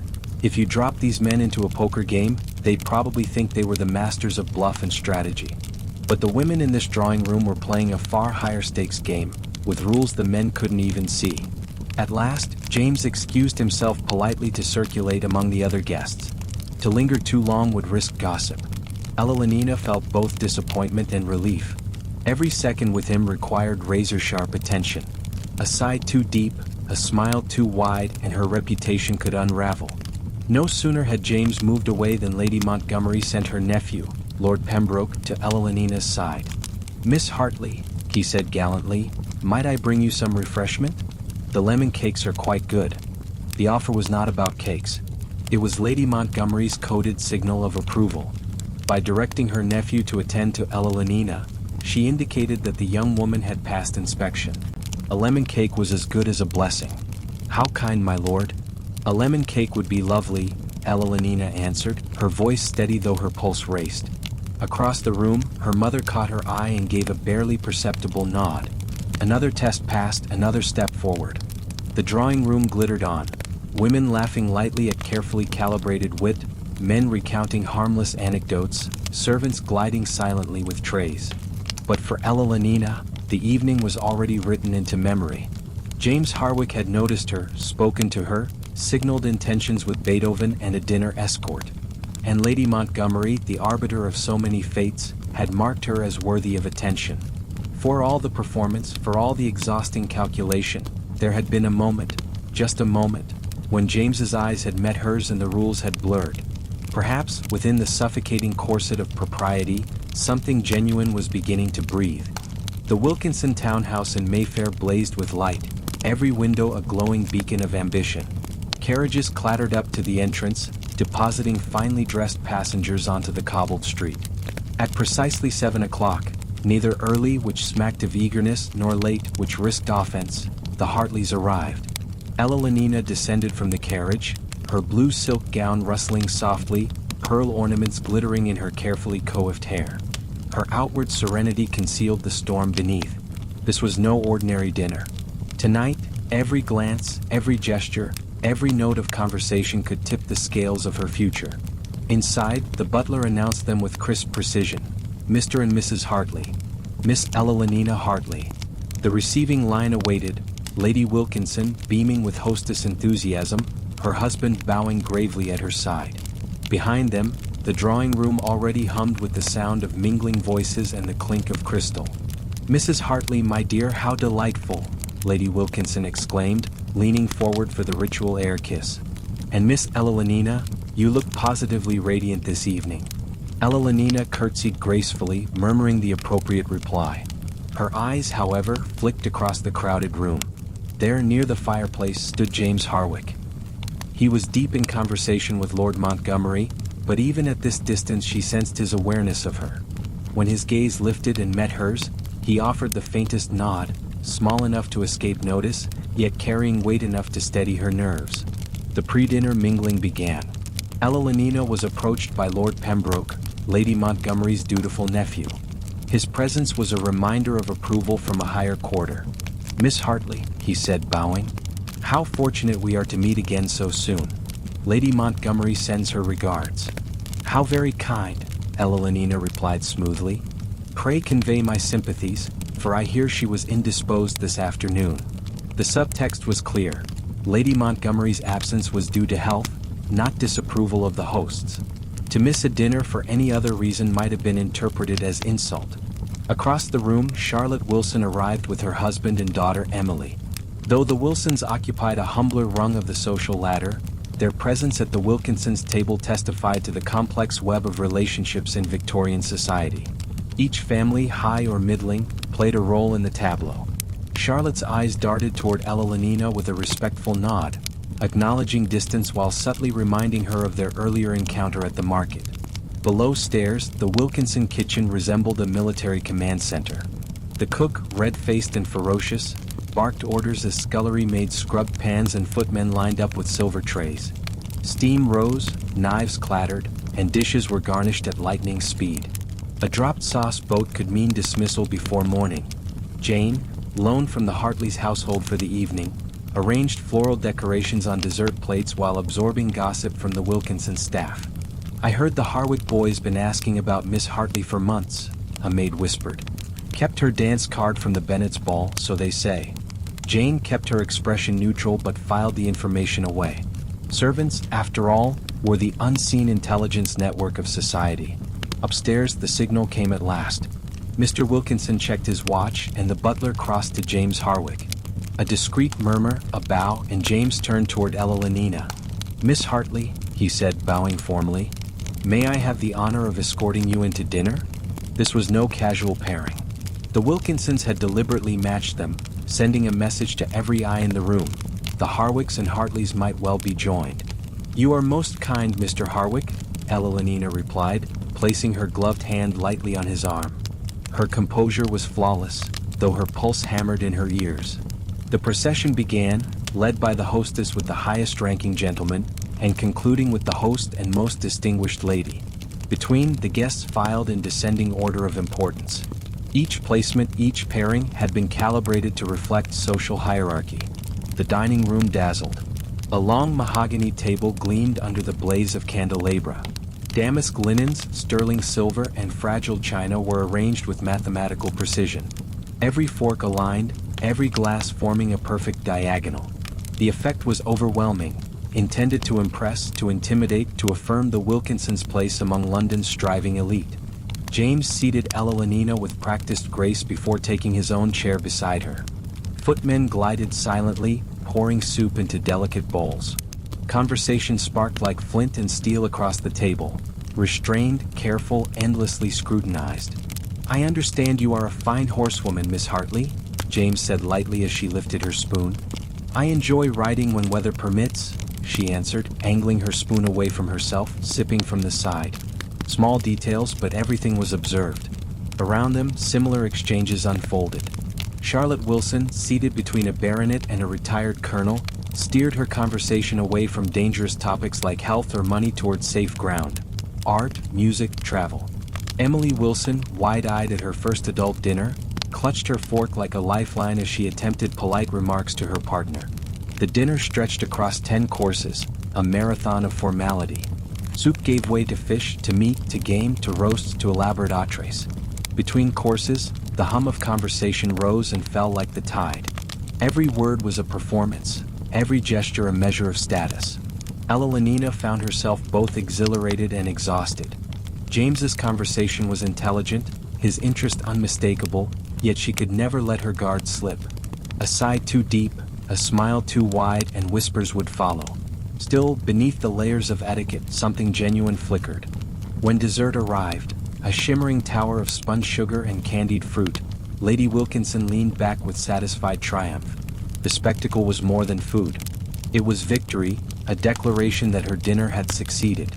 And as James bent close to murmur, "I hope you will favor us with music later, Miss Hartley," Ella Lenina allowed herself the smallest of smiles.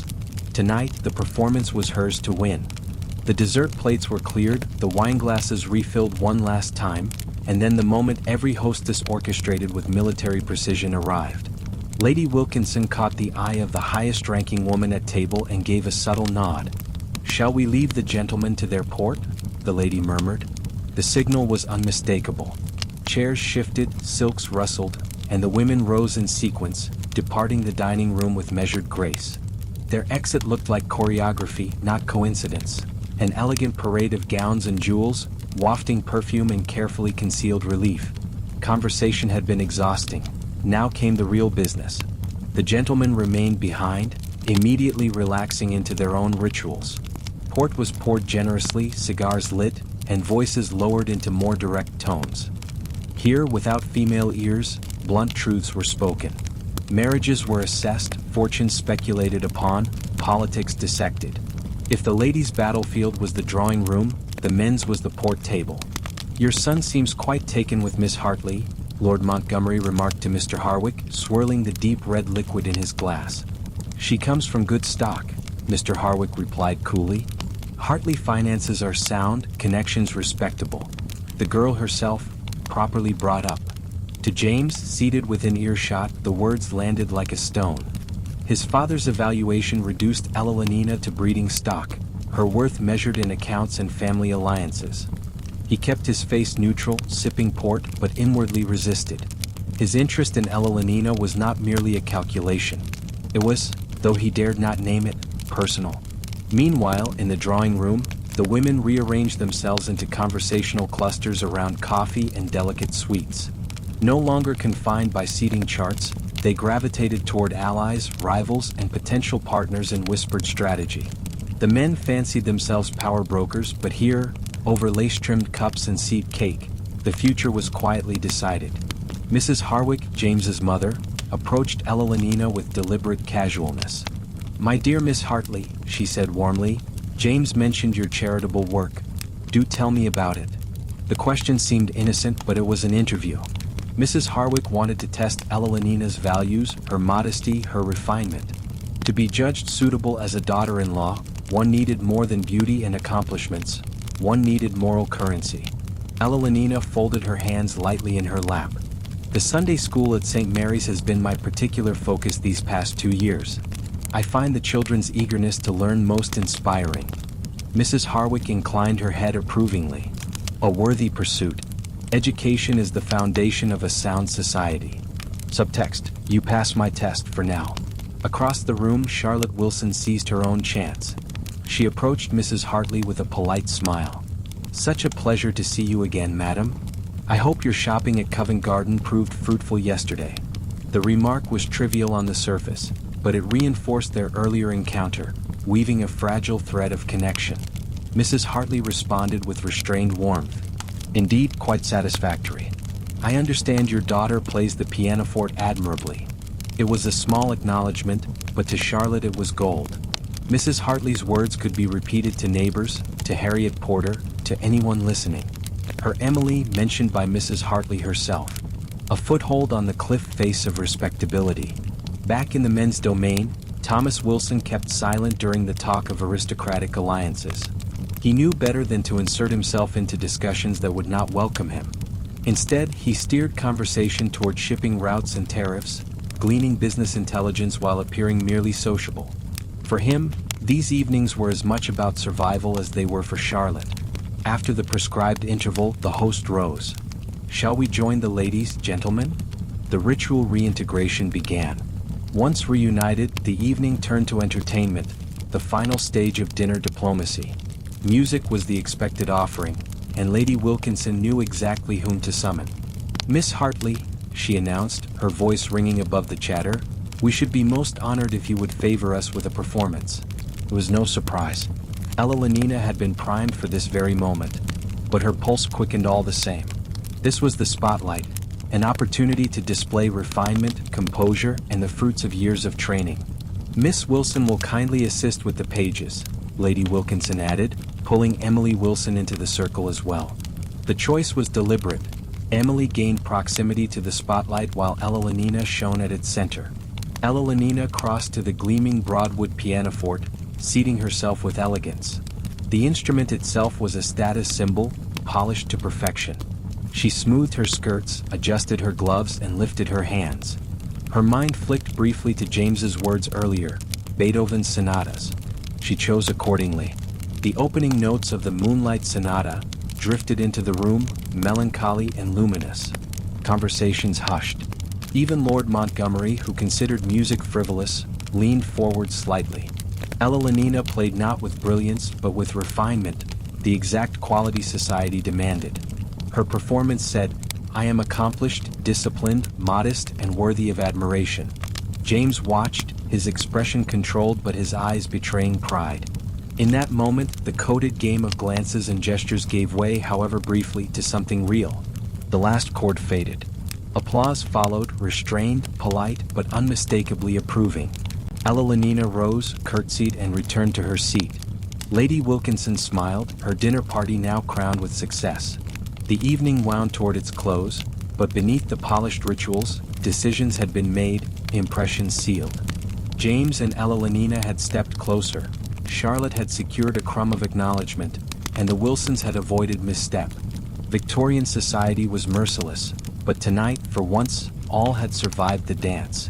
The last course had been served, the music performed, and the candles burned low in their gilded holders. The Wilkinson dinner had entered its final act, the carefully staged departure. For aristocrats and aspirants alike, even leaving was performance. Guests began to rise in an order as deliberate as their entrance. Those of lower rank departed first, their earlier exit signaling modesty. The most distinguished guests lingered longer, bestowing the honor of their presence upon the hosts. To leave too early suggested boredom, too late hinted at desperation. Charlotte Wilson, ever mindful of appearances, timed her family's farewell with exact calculation. Emily's cheeks glowed with the satisfaction of having been seen at the pianoforte, however briefly, and Thomas had secured a promising introduction to a shipping partner. Their objectives were modest but met. Charlotte curtsied gracefully to Lady Wilkinson. "Your table was exquisite, my lady. We are most grateful for your kindness." Lady Wilkinson responded with just the right degree of warmth, enough to elevate Charlotte among her peers, not so much as to suggest equality. Charlotte understood the gift for what it was. Even a crumb of acknowledgement could be parlayed into days of advantage in Bloomsbury drawing rooms. As the Wilsons departed into the cool night, Ella Lenina remained. The Hartleys were higher ranked, their carriage not called until others had gone. For Ella Lenina, the waiting was agony. Every nerve in her body longed for release, yet she sat with perfect posture, her smile serene. At last, James appeared at her side, his bow precise but his eyes carrying something far warmer. "Miss Hartley," he murmured, "may I have the honor of escorting you to the hall?" The words were entirely proper. The gesture, however, carried a weight that every observer understood. To personally escort her meant public acknowledgement of interest, a step closer to formal courtship. "You are most kind, Mr. Harwick," Ella Lenina replied, slipping her gloved hand onto his arm. The silk of his sleeve brushed against her palm through the fine kid leather, and her pulse leapt. Together they moved toward the entrance hall, every eye in the room subtly tracking their progress while feigning disinterest. Lady Wilkinson, satisfied with her orchestration, allowed herself the faintest smile. Mrs. Hartley exchanged a brief, approving glance with Mrs. Harwick. The message was clear. A door was opening. In the hall, beneath the glitter of the chandelier, James paused as the footman retrieved Elenina's wrap. His words were low enough for only her to hear, though they were framed in propriety. "Your performance tonight was magnificent, Miss Hartley." Beethoven himself would have been charmed.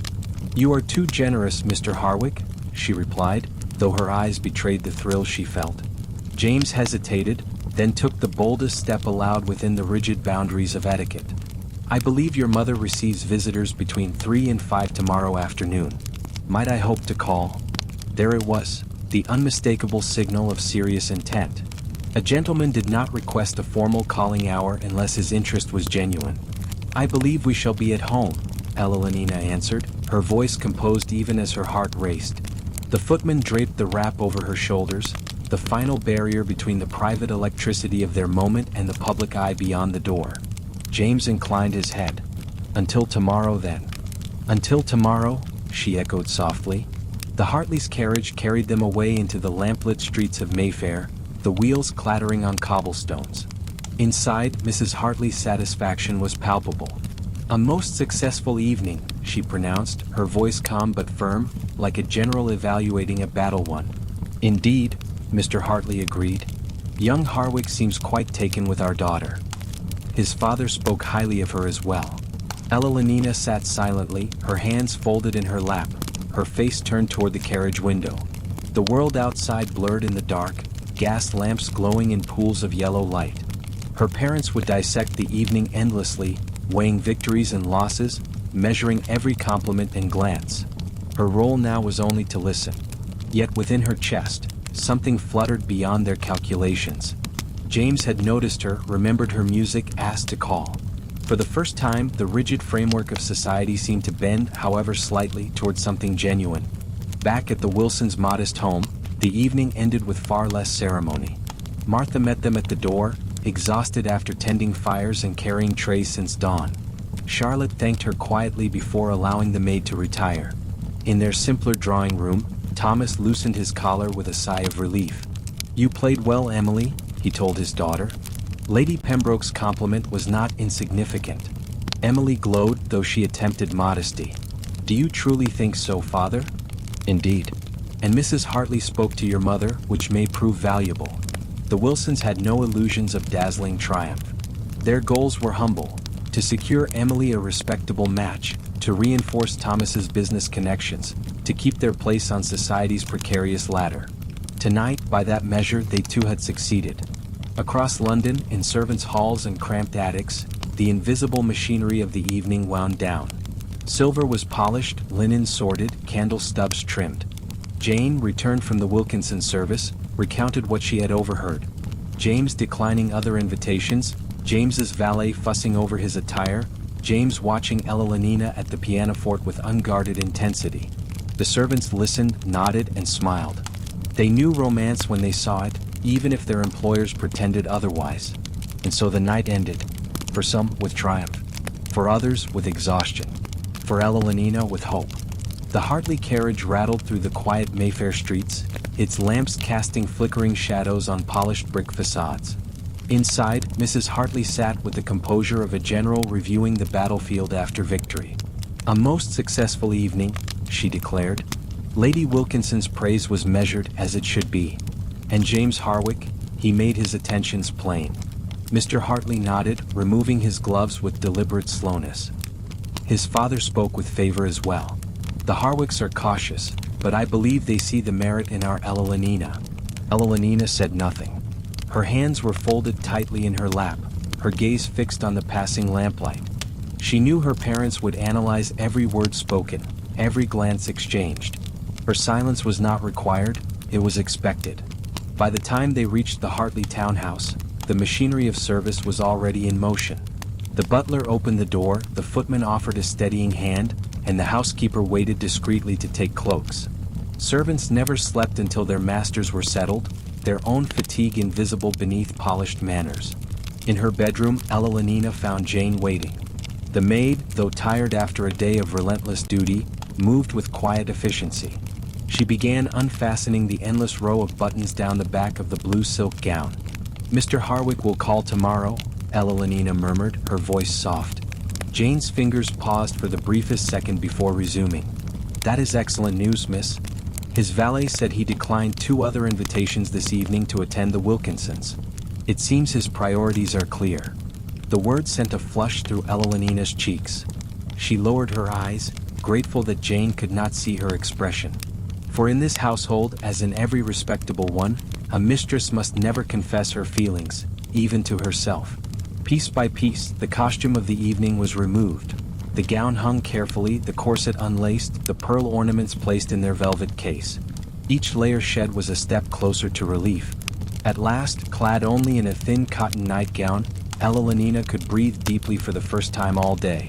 "Would you like hot chocolate, miss?" Jane asked, folding the discarded garments. "Yes, please," Ella said. And then, in a moment of daring honesty, she added, "Thank you, Jane, for everything today." The acknowledgement crossed the invisible line between mistress and servant. Jane's face softened before she resumed her professional mask. "Of course, miss." Left alone, Ella sat at her dressing table. The mirror reflected not the poised debutante of earlier but a tired young woman of 21, her hair loosened, her shoulders sagging. She touched her lips unconsciously, remembering James's words, "May I call tomorrow?" For the first time in her life, the rigid structures of society felt less like a prison and more like a stage where something unscripted might yet occur. In Bloomsbury, the Wilsons returned home to a very different scene. Their arrival was met not by a line of servants, but by weary Martha, who had kept the fire burning. "I'll see to the bedrooms, ma'am," Martha said, stifling a yawn. "Thank you, Martha," Charlotte replied gently. "But you may rest. We can manage." Such consideration was practical as well as kind. Unlike aristocrats, the Wilsons could not afford to grind their servant into collapse. Martha's exhaustion was visible, red-rimmed eyes, shoulders slumped, but she managed a grateful curtsy before retreating up the narrow back stairs to her attic room. In the drawing room, Thomas loosened his collar, sighing with relief. The dinner was respectable. "I secured an introduction that may be of use with the shipping firm. And Emily played well," Charlotte added. Lady Pembroke's acknowledgement was no small thing. Emily beamed. "Do you think Robert Henderson noticed, Father?" Thomas allowed himself a rare smile. "I believe he did." The Wilsons had achieved exactly what they needed. Survival, a thread of progress, the faint possibility of advancement. It was enough. In the servants' hall at the Hartleys, Jane returned from the upstairs chambers with her report. The staff gathered around a late supper of cold meat and bread, their collars loosened, caps removed. "Mr. Harwick will call tomorrow between 3 and 5, Jane announced quietly. The news spread like fire. Footmen exchanged knowing grins, the cook chuckled, and even the stern housekeeper allowed a nod. For servants, romance among their employers was not just gossip but a source of vicarious pride. A good match reflected well on the entire household. One footman leaned forward conspiratorially. "Did you see the way he watched her at the pianoforte? Like a man dying of thirst." Jane smiled faintly. "Yes, I saw." And elsewhere, far from Mayfair's glow, in a cramped lodging house near the docks, another story unfolded. Sarah, once a lady's maid in a house like the Hartleys, sat by a guttering candle, counting her meager coins. A single mistake, a forbidden romance with a fellow servant, had cost her everything. Without a reference, she could never return to service. Now she stitched piecework until her eyes burned, surviving on crusts of bread. Her nighttime ritual bore no resemblance to Ella or even Martha's. No hot chocolate, no brushed hair. Only a narrow cot, a tattered shawl, and silence. Yet even here the same unyielding rules pressed down. Respectability lost could never be regained. From Mayfair to Bloomsbury to the dockside, London prepared for sleep. Lamps were extinguished, shutters closed, gowns folded, ledgers locked away. Each class followed its ritual, each life bound by invisible rules. For Ella the day ended with hope. For Charlotte, with cautious satisfaction. For Jane, with exhaustion tempered by pride. And for Sarah, with despair. The social dance had paused, but only until tomorrow's music began again. In his bachelor lodgings near St. James's, James Harwicks stood before the mirror while his valet Parker unbuttoned his evening coat. The reflection staring back was faultlessly dressed. Crisp white cravat, polished shoes, hair perfectly ordered. Yet James hardly recognized the man. "Will you be calling at the Hartleys tomorrow, sir?" Parker asked, his tone careful but curious. "Yes," James replied simply. 3 o'clock. Parker nodded and hung the coat with quiet efficiency. He had served James long enough to know that beneath his employer's composed surface, something unusual was stirring. A gentleman did not rearrange his day for mere politeness. James moved to his writing desk once Parker had withdrawn. The room was tastefully appointed but impersonal. Leather-bound volumes, a map of Europe pinned above the mantel, a neat stack of correspondence.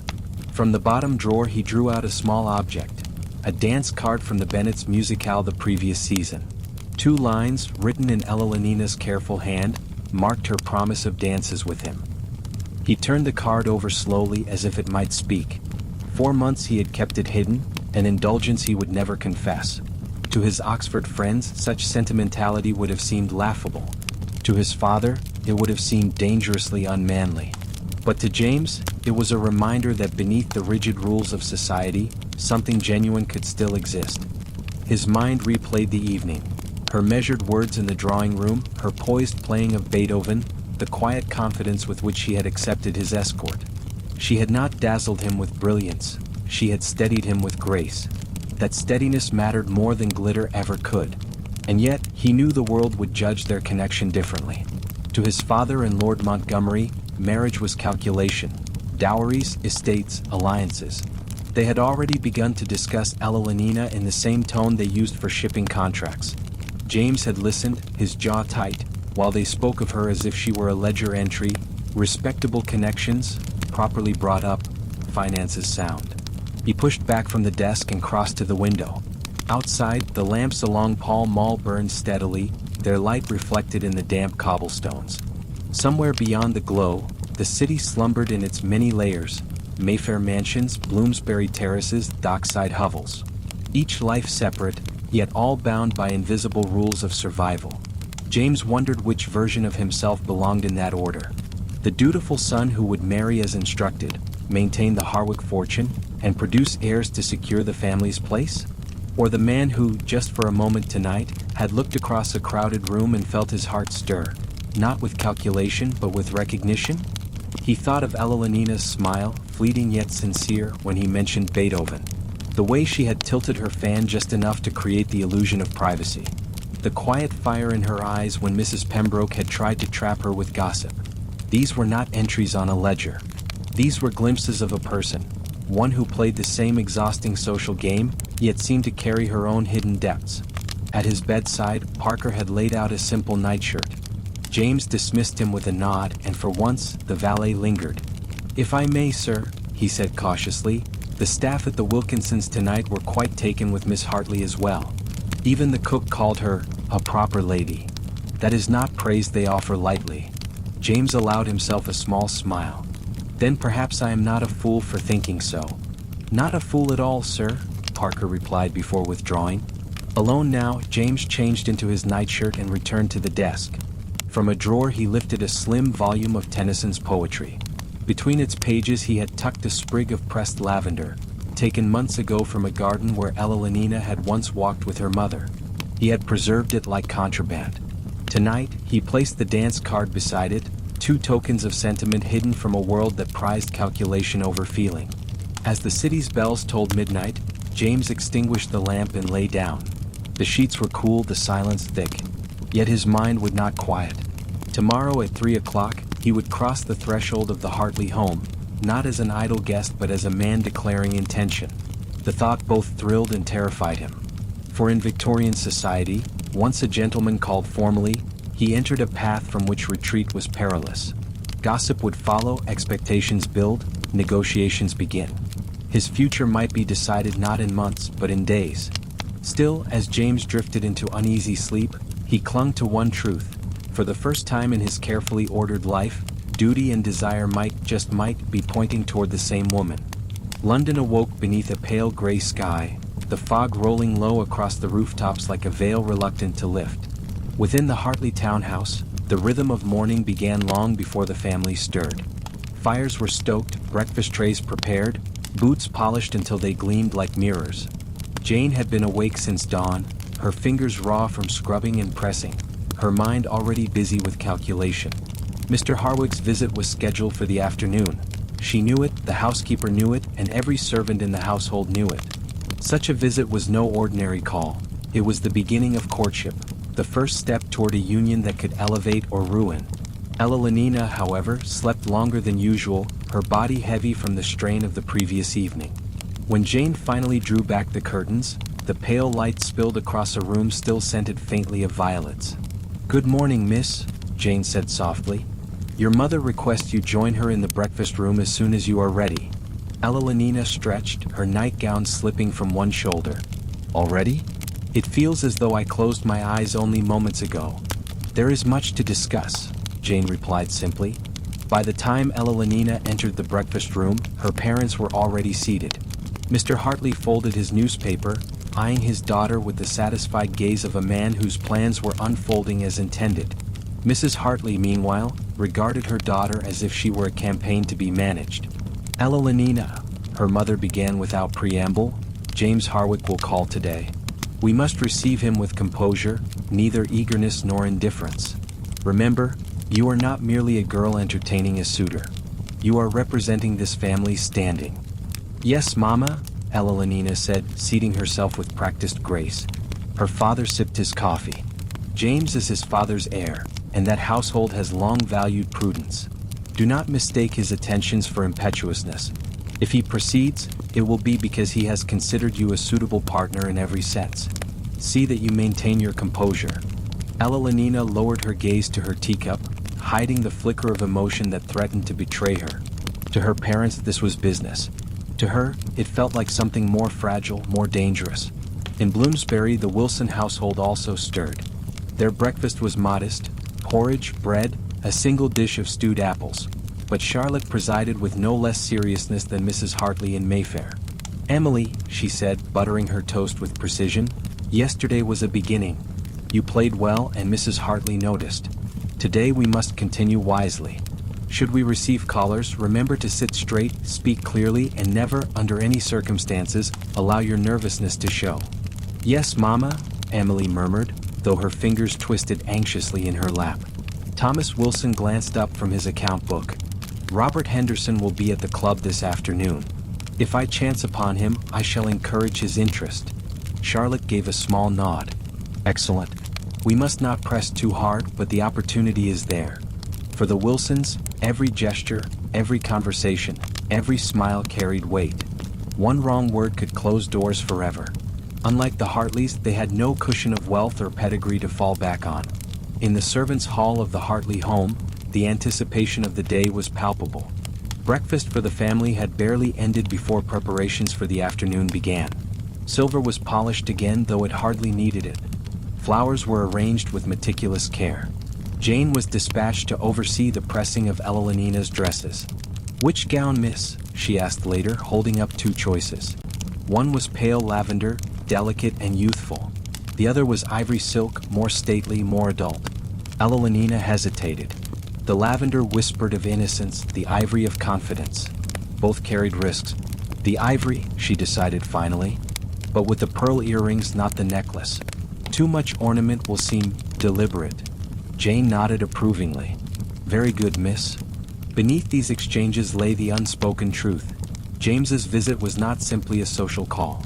It was a test, and every detail mattered. At midday, James himself dressed with equal care. Parker laid out his morning coat, his pressed waistcoat and freshly brushed hat. "Shall I prepare the carriage, sir?" Parker asked.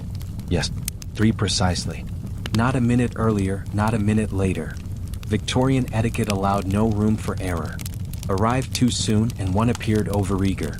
Arrived too late and one insulted the household. James adjusted his cravat one final time, his expression steady though his stomach churned. He had faced debates at Oxford, arguments in Parliament galleries, even the cold judgment of his father. None of it unnerved him as much as this afternoon's call. As the clock struck 1 in Mayfair, Ella sat at her dressing table, Jane behind her, smoothing her hair into a perfect chignon. Outside, the fog had begun to lift, revealing a sky the color of pearl. "Are you nervous, miss?" Jane asked quietly. Ella caught her own eyes in the mirror. "Yes, but I cannot show it." The maid gave a small smile. "You'll do splendidly. He already admires you. The rest is only detail." Ella drew in a slow breath, feeling the corset tighten against her ribs. Today detail was everything. And as London's carriages rattled past on their daily errands, two households prepared in their own ways for an encounter that might alter both of their futures. At precisely 3 o'clock, the sound of carriage wheels echoed down Grosvenor Street. The Hartley household was poised like a stage before curtain rise. Curtains had been drawn to let in a flattering wash of pale afternoon light, flowers arranged with surgical precision, and tea laid out on a low mahogany table. Ella sat with her mother in the drawing room, her back straight, her gown of ivory silk glowing softly in the light. Her hands rested lightly on her lap, but her pulse raced beneath the gloves. Jane, positioned discreetly near the door, kept her eyes lowered but her ears open. The butler entered, every line of his posture solemn. "Mr. James Harwick," he intoned. James stepped into the room with composure honed by years of training. His morning coat was impeccably cut, his cravat knotted with understated elegance. He bowed to Mrs. Hartley first, acknowledging the hierarchy. "Mrs. Hartley, Miss Hartley," he said, his voice warm but precise. "Mr. Harwick, what a pleasure," Mrs. Hartley replied smoothly. She indicated a chair, not too close, not too distant. "Do sit." The opening moves were choreographed as tightly as a minuet. James seated himself, careful to angle slightly toward Ella without neglecting her mother. Ella lowered her gaze briefly in acknowledgement before lifting it again. A proper lady never stared, but neither could she seem timid. "How do you find the weather today, Mr. Harwick?" Mrs. Hartley asked, the most conventional of openings. "London seems determined to keep us in shades of gray," James replied with a faint smile. "But the air is clear enough for riding. I thought of Hyde Park this morning, though duty kept me indoors." A safe answer, one that hinted at activity without boastfulness. The conversation unfolded in layers. At first, the topics were unremarkable. The fog, the opera, a newly published travelogue. Yet beneath every phrase ran a current of evaluation. Was James courteous but not obsequious? Was Ella attentive but not forward? Did their rhythms of speech align? At a subtle cue, Jane entered with tea. Her movements were flawless. Tray balanced, cups poured without spill, sugar offered in silence. But her ears recorded every word. "And do you find Dickens's new work much discussed among your set, Mr. Harwick?" Mrs. Hartley asked. "I do," James answered, "though I suspect it divides opinion. Some find his portraits overwrought, but I value his ability to reveal truth through exaggeration. What say you, Miss Hartley?" It was the first direct invitation to speak, and Ella seized it with poise. "I find him remarkably observant. He sees into the corners most prefer to overlook. His characters linger long after one has closed the book." James's eyes warmed. "Precisely so. It is the lingering that makes them real." Mrs. Hartley observed this exchange with keen satisfaction. Intellectual compatibility delicately displayed, this was exactly what she had hoped to showcase. As the tea was sipped and the small cakes admired, the conversation shifted. James spoke of his studies at Oxford, his fondness for poetry, his occasional visits to the countryside. Ella responded with carefully chosen anecdotes of her own. Her Sunday school teaching, her interest in music, her admiration for the National Gallery. Each word was measured, each smile calibrated. Yet within the formality, a current of genuine connection stirred. James leaned forward slightly when Ella spoke. She, in turn, allowed the faintest spark of humor to color her replies. At last, James set down his teacup. He turned to Mrs. Hartley with the gravity of a man stepping into deeper waters. "Madam, I am most grateful for your hospitality. It is my hope that, with your permission, I may call again." The question was ceremonial, but the meaning was plain. He intended to pursue the acquaintance seriously. Mrs. Hartley inclined her head. "You will always be welcome in our home, Mr. Harwick." Ella breath caught. She lowered her gaze, but the corner of her lips betrayed a flicker of joy. The call lasted no more than 20 minutes, etiquette allowed no longer. Rising, James bowed once more. "Miss Hartley, I thank you for your conversation. It has been a rare pleasure." "The pleasure is mine, Mr. Harwick," she replied softly. He departed with the same composure with which he had entered, the butler closing the door behind him. Only when the sound of wheels receded did Mrs. Hartley allow her composure to soften. "Well," she said, turning to her daughter, "it begins." Evelina clasped her hands together, her heart pounding. And below stairs, Jane carried the tray back to the servants' hall, where eager faces waited. "He asked to call again," she reported, her voice low but bright. The servants exchanged triumphant glances. In their world this was victory. News in Victorian London traveled faster than carriages, faster than letters, faster even than the trains rushing from station to station. It traveled by whispers, by servants' chatter, by the delicate drip of information passed from drawing room to drawing room. By the morning after James Harwick's formal call on the Hartleys, half of Mayfair already knew. Not the details, no one outside the household had been present after all, but the fact of his visit, and what it implied, spread with astonishing speed. At Lady Montgomery's townhouse, Harriet Porter leaned close to her hostess over the breakfast table. "It is said young Mr. Harwick has shown serious interest in Miss Hartley." Lady Montgomery raised an eyebrow. "Said by whom?" "My coachman spoke with their butler's cousin. Apparently he called yesterday afternoon."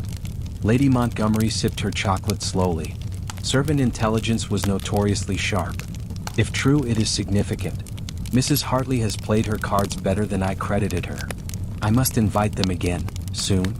Across town in Bloomsbury, Charlotte Wilson heard the same rumor by another route. Martha had spoken with Jane, the Hartleys' maid, who let slip the detail while fetching linens from the laundress. By evening, Charlotte knew and was rehearsing how best to mention it at her next visit. "Emily," she said while her daughter practiced scales, "it seems Mr. Harwick has called upon Miss Hartley formally." Emily struck the wrong note and flushed. "Formally? That means—" "It means nothing is settled," Charlotte interrupted, "but it means possibility.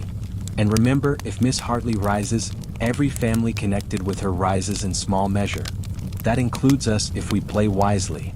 Emily resumed her playing, but her mind was no longer on the keys.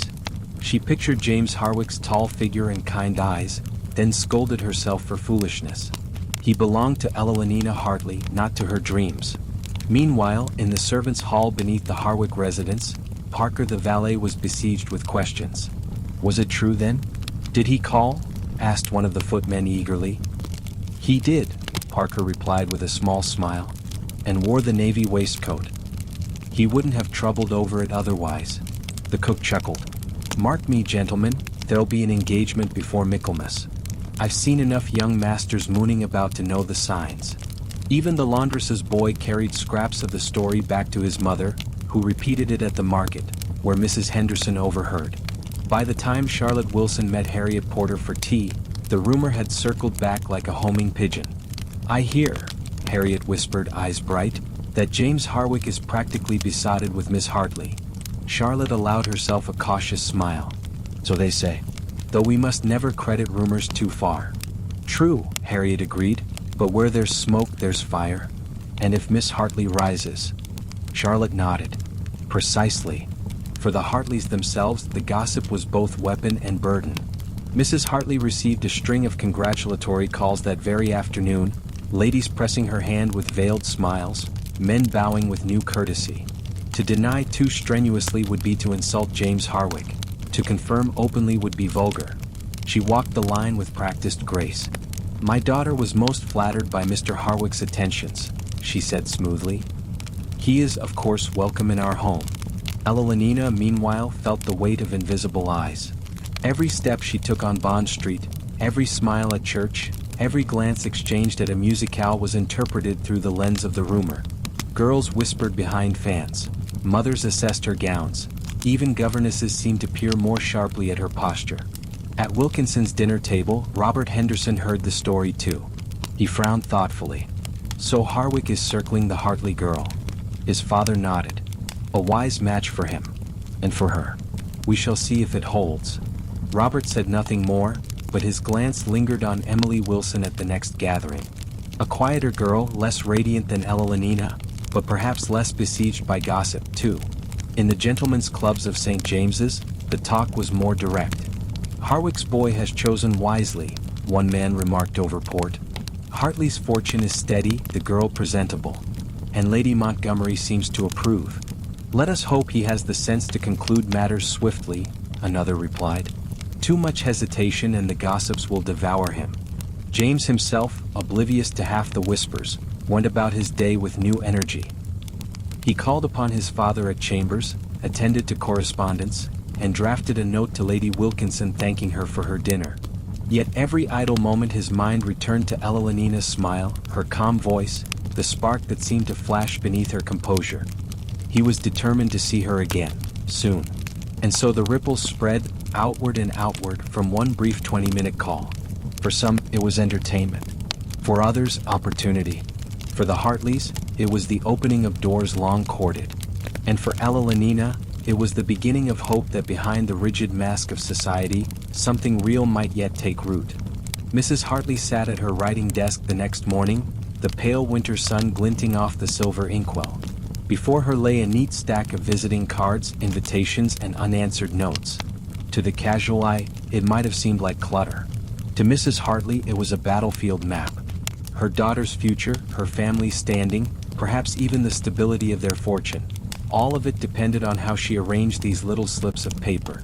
James Harwick's call had been a triumph, but triumphs in Victorian society were fragile things. They required careful handling, precise follow-up, and relentless attention to appearances. Mrs. Hartley knew this better than anyone. She had seen families squander golden opportunities by boasting too soon, pressing too hard, or failing to conceal eagerness. She dipped her pen and began a list. First priority, secure the Harwick connection. James had called once. That meant he must be invited again, but not too quickly. A musical evening in a fortnight, perhaps. Elenina could play a sonata, Beethoven, since James had hinted at his preference. This would allow his continued attention to appear natural, almost inevitable. Second, manage rivals. Mrs. Pembroke had already been fishing with sly remarks. And Lady Montgomery, though seemingly supportive, was a woman who enjoyed shifting pieces on the board for her own amusement. Mrs. Hartley must flatter, deflect, and, when necessary, misdirect. Appear grateful for Lady Montgomery's approval, but never dependent on it. Third, reinforce the Hartleys' own respectability. She scanned her social calendar. The Wilkinson dinner had been a success, but there must be no hint of resting on laurels. A charitable subscription list to sign. A church bazaar to patronize. A discreet donation to a hospital wing. Appearances were currency, and philanthropy softened envy. While she wrote, Elenina entered quietly, her pale blue morning dress a deliberate echo of her gown from the night before. "Mama," she said, hesitating, "was it very forward of me to speak so much yesterday?" Mrs. Hartley looked up sharply. "Not at all. You did well. He must see that you have wit as well as accomplishments. Too silent a girl is thought dull, too talkative, presumptuous. You struck the balance." Elenina lowered her eyes, relief visible in her posture. Yet her voice remained soft. "He seemed genuine." Mrs. Hartley's quill paused in midair. Genuine was a dangerous word. It tempted young women to mistake sentiment for strategy. What matters is that he seemed impressed. That is the goal. "Yes, Mama." But a tiny smile lingered on Elenina's lips, one her mother chose not to notice. Downstairs, Jane polished the silver, listening to the faint murmur of voices above. She had already carried gossip to the servants' hall, where it spread like wildfire. She knew Mrs. Hartley was planning something larger. She could tell by the extra polish demanded, the fresh flowers ordered, the gowns set aside for altering. A musical evening, perhaps. Jane filed this knowledge away. Meanwhile, across town, Charlotte Wilson was performing her own calculations. Robert Henderson's dinner invitation still stood, but Emily's prospects would shift dramatically if the Hartley-Harwick match solidified. Charlotte must ensure her family remained close enough to benefit from the rising tide without overreaching. She made mental notes about seating arrangements, menus, and the little conversational threads she might weave to remind Mrs. Hartley of their connection. Back in Mayfair, Mrs. Hartley sealed her first note with a decisive hand. A polite acceptance of Lady Wilkinson's next gathering. Another to Lady Montgomery, expressing gratitude for her interest. Each word chosen, each phrase crafted to reinforce her family's standing while never seeming to grasp too eagerly at advancement. When her husband entered, she greeted him with calm satisfaction. James Harwick called yesterday. He blinked in surprise. Already? Well, that is promising. Promising, yes, she replied, but not certain. There is work yet to be done. He laughed softly. You make it sound like a case to be argued before a court. It is far more delicate than that, she said, her voice cool. In court, truth and evidence matter. In society, only perception does. And so, while London bustled outside with its carriages, merchants, and street cries, within the Hartley home a quiet campaign advanced. Mrs. Hartley's strategy was clear. Protect Elenina's reputation, nurture James's interest, and position her family so that when the time came, no rival claim could shake the match. For in Victorian London, a mother's calculations were as sharp as any banker's ledger or lawyer's brief. Behind every marriage that appeared a triumph of love lay hours of ink-stained planning, whispered alliances, and ruthless precision. Mrs. Hartley blotted her paper, sanded it, and set it aside. The next move was ready. The Wilson home in Bloomsbury was smaller, plainer, and far less grand than the Wilkinsons' townhouse. Yet tonight, Charlotte Wilson intended it to shine. For days she had overseen preparations with Martha and the hired cook's niece, polishing the modest silver until it gleamed, arranging borrowed candlesticks upon the table, and altering her best gown so that it looked, if not new, at least refreshed. The guest of honor was Robert Henderson, the shipping heir her husband had praised so warmly. His presence meant everything for Emily. The young man was no aristocrat, but his family's firm was prospering, and his character was widely considered solid. For a girl of Emily's standing, such a match could mean security, stability, and perhaps even modest social ascent. As the clock chimed 7, Charlotte stood in the parlor beside Emily, whispering last-minute instructions. Remember, my dear, posture. Let your hands rest lightly, not clenched. Speak with composure, and when he addresses you, meet his eyes, but never for too long. Emily nodded nervously, her pale gown trimmed with simple lace, her hair arranged with painstaking care. Yes, Mama. Thomas Wilson adjusted his cravat by the mirror, less concerned with fashion than with dignity. For him, the evening represented not only Emily's future but also business opportunity. A closer connection with the Hendersons might yield clients for his modest law practice. When the knock came at the door, Charlotte's heart leapt. Martha admitted the Hendersons, Robert, tall and earnest, accompanied by his parents. Their arrival filled the modest hallway with an energy Charlotte hoped would mask its narrowness. Mr. and Mrs. Henderson, Robert, welcome, she greeted them with her warmest smile. We are honored by your presence. The drawing room had been carefully arranged to appear comfortable yet refined. Emily curtsied with shy grace as Robert bowed. Conversation began with the weather, the state of the shipping trade, and the latest musical performances in London. Charlotte guided it skillfully, ensuring that Emily had opportunities to speak without appearing thrust forward. At dinner, the Wilsons did their utmost to present abundance. The meal began with soup, then roast fowl, followed by vegetables and puddings. It was not extravagant by aristocratic standards, but it was plentiful, and Martha's extra efforts showed. Thomas carved with steady hands, while Charlotte directed the courses with quiet authority. Emily has made good progress with her music, Charlotte said at the right moment, nodding to her daughter. She has been diligent with her lessons. Robert smiled at Emily. Do you prefer playing or listening, Miss Wilson? Emily blushed, answering softly, listening if I may be honest. But I practice dutifully. I enjoy most when I can accompany singing. Then we must persuade you to play after dinner, Robert replied kindly. His tone was not romantic, but it was encouraging, and Charlotte's eyes lit with hope. The conversation moved on to shipping. Mr. Henderson spoke with pride of his son's recent contributions to the firm. Robert has shown real aptitude for negotiation. We may soon send him abroad to oversee trade routes. Thomas nodded approvingly, though inwardly he calculated the implications. An international post would enhance Robert's stature further. For Emily, such a match would mean leaving London, perhaps even England itself. Still, the opportunity was not to be dismissed. As the evening progressed, Charlotte wove in a mention of her recent encounter with Mrs. Hartley at Covent Garden. She spoke casually, as though it were an ordinary meeting. Yet the Hendersons exchanged glances of interest. Association with the Hartleys, even at a distance, lent luster to the Wilsons' standing. After dinner, as planned, Emily sat at the pianoforte. Her performance of a simple piece was competent, if not brilliant. But Robert listened attentively, nodding in time, and offered applause that seemed genuine.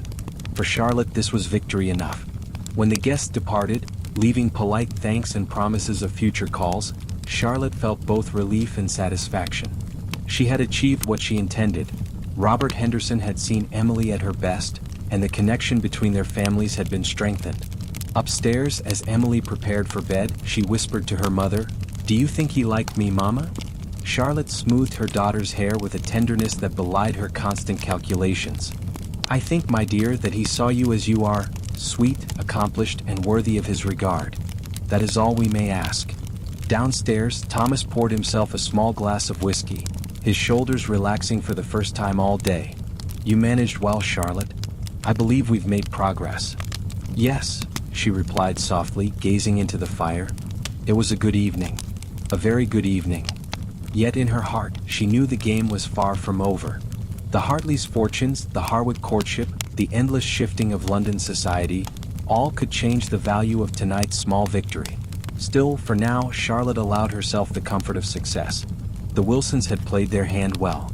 Beneath the glittering parlors and polished dining rooms of London society, another world hummed with equal intensity. It was the world of the servants, valets, maids, footmen, cooks, whose whispered conversations and quick observations carried more information than the most fashionable gossip columns. For while their employers performed on the bright stage of society, servants moved silently in the wings, seeing and hearing everything. At the Hartley household, Jane polished the pearl ornaments Evelina had worn to the Wilkinson dinner. Her fingers moved deftly, but her mind replayed every detail of James Harwick's call and the subtle exchanges between mistresses. She had shared what she knew with the other staff, but tonight, something new reached her ears. The butler, returning from errands, leaned in conspiratorially as the staff gathered around the kitchen hearth for their supper. "Word from Parker at the Harwicks house," he began, pausing to let anticipation build. "Young Mr. Harwick has refused 2 other invitations this week. Turned them down flat." A collective murmur ran through the servants' hall. Refused invitations? That was no small thing. To decline gatherings from prominent families suggested preference, even loyalty. Jane's eyes flickered, though her face remained composed. "And why did Parker say?" she asked, her tone carefully neutral. "Because," the butler said with relish, "he had already promised to call upon the Hartleys. Promises, mind you, that he kept." The room erupted in knowing nods and murmured approval. The cook declared it plain proof of attachment. The footman joked that they might be polishing silver for a wedding before long. Even the scullery maid sighed dreamily. Jane tucked this intelligence away like a jewel. Tomorrow she would find a way to slip it discreetly to her mistress, perhaps while fastening her gown or arranging her hair. Mrs. Hartley never asked directly, but she valued Jane's quiet contributions more than she admitted. Elsewhere in London, other servants spread their own threads of the tale. At the Montgomery household, Lady Montgomery's maid whispered to the coachman, who repeated it to a stable boy, who passed it along to a fishmonger. By morning, the rumor had already reached the market stalls. Charlotte Wilson's maid Martha heard it while waiting in line for bread. "They say the Harwick boy's half in love already," a woman muttered behind her. "Can't be bothered with other calls." Martha brought the tidbit home, where Charlotte received it with a mix of excitement and calculation. If James Harwick was narrowing his attentions, it meant the Hartleys were ascending rapidly. And if the Hartleys rose, perhaps the Wilsons could ride the current, however modestly. Back at the Hartley home, Jane delivered her intelligence the next morning with quiet tact. As she arranged Evelina's hair, she murmured, "Parker mentioned that Mr. Harwick has declined other invitations of late." Evelina's eyes widened. "Truly?" Jane's hands did not falter. "So it is said." Mrs. Hartley, seated nearby with her embroidery, did not look up, but her needle paused briefly in the fabric. "Idle chatter," she said coolly, yet her tone betrayed interest. "Still, it reflects well enough. We must not appear to rely upon it." Elenina said no more, but the secret joy in her expression spoke volumes. For once, her heart allowed itself to believe that James's attentions were not merely a matter of duty and arrangement but perhaps of preference. Meanwhile, James himself remained unaware of how his every move was chronicled below stairs. In his bachelor lodgings, Parker laid out his morning coat and gloves, noting with silent amusement how carefully his master inspected his cravat. Servants read such signals with unerring accuracy. James might keep his feelings buried beneath layers of propriety, but his valet had already taken the measure of his heart. By evening, the servant's grapevine had done its work. The story was everywhere, embroidered and exaggerated. Some claimed James had already spoken to his father about Elenina. Others insisted an engagement announcement was imminent. None of it was confirmed, of course, but confirmation hardly mattered. In Victorian London, perception often became reality.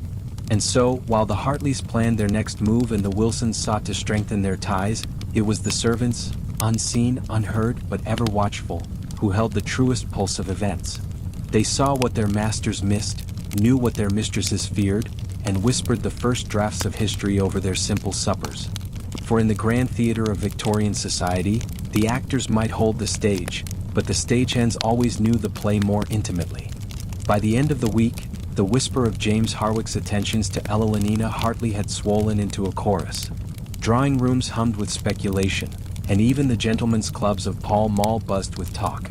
The city's invisible machinery of gossip was now fully engaged, and with it came a dangerous new weight, expectation.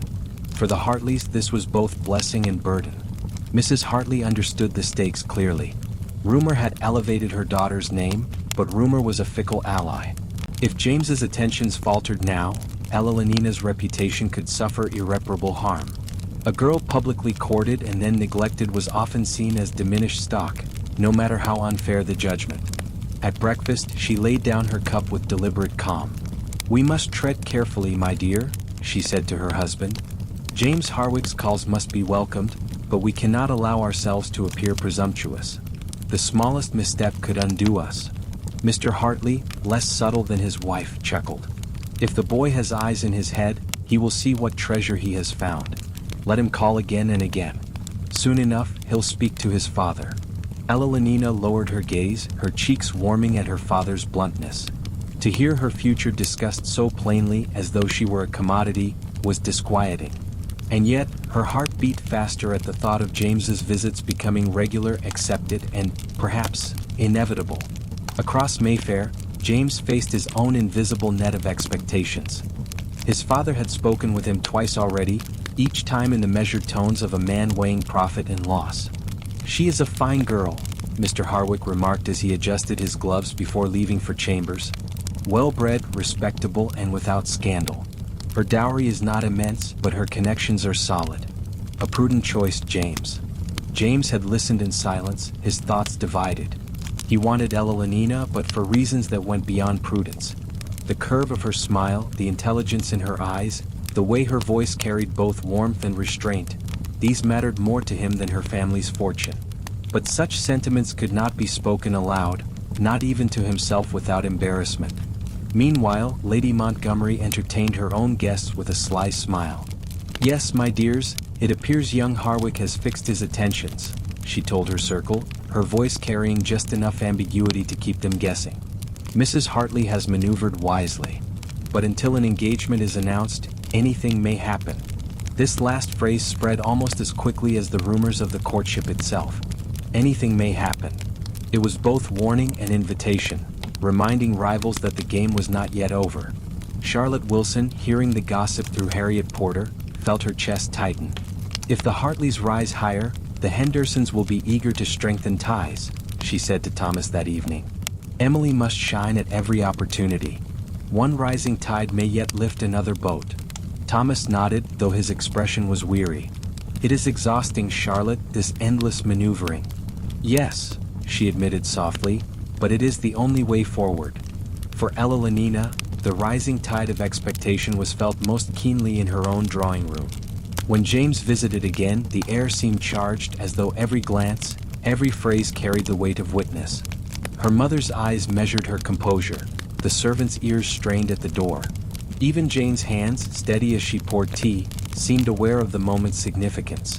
They spoke of poetry, of a new exhibition at the National Gallery, of the changing season.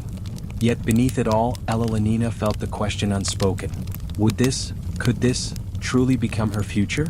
When James rose to leave, he bowed with quiet intensity. "Miss Hartley, I hope to see you at Lady Montgomery's musicale next week." Her answer was calm, her voice controlled. "I believe we are expected, yes."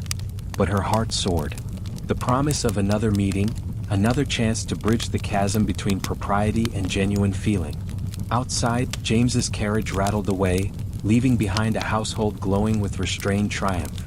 Yet triumph brought new pressure. The city now expected, even demanded, a conclusion. Every day without announcement would feed fresh speculation. The social dance had accelerated, and neither family could afford to stumble. Lady Montgomery's musicale glittered with chandeliers, polished instruments, and the low hum of anticipation.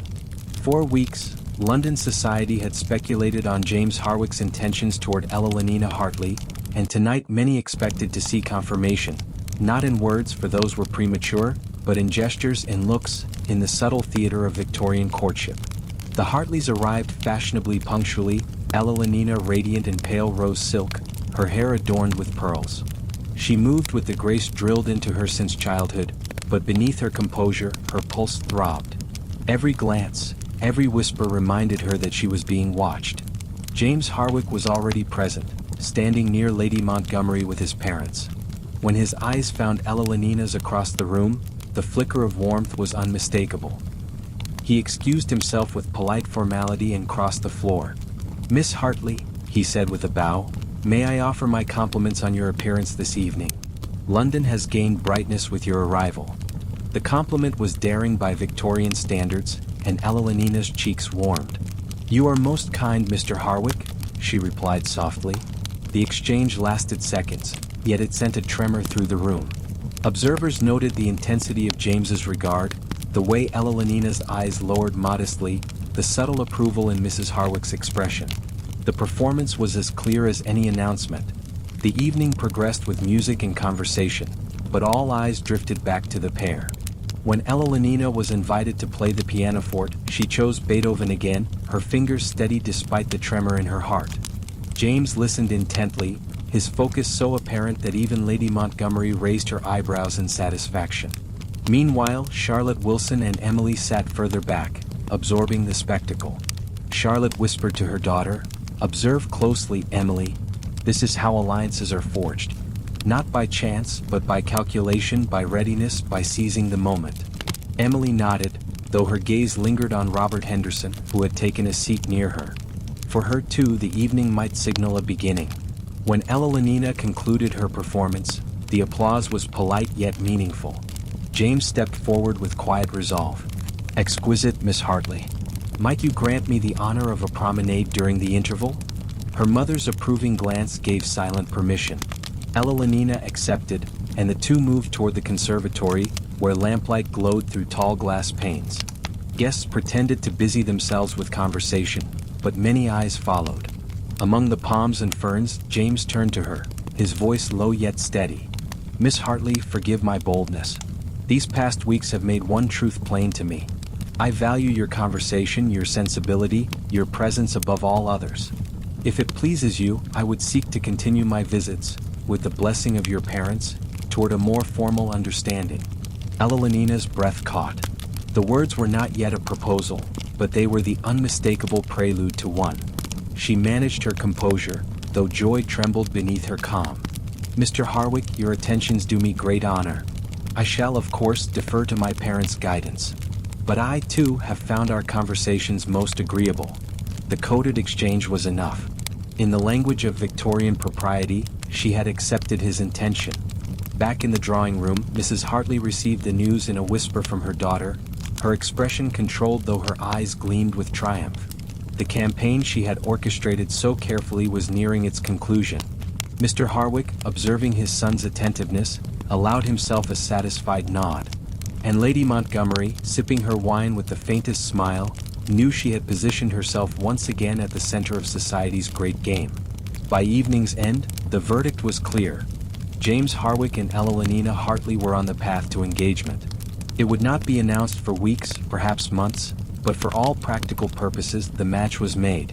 As the Hartleys' carriage rolled home through gaslit streets, Elenina leaned back against the cushions, exhaustion and exhilaration mingling within her.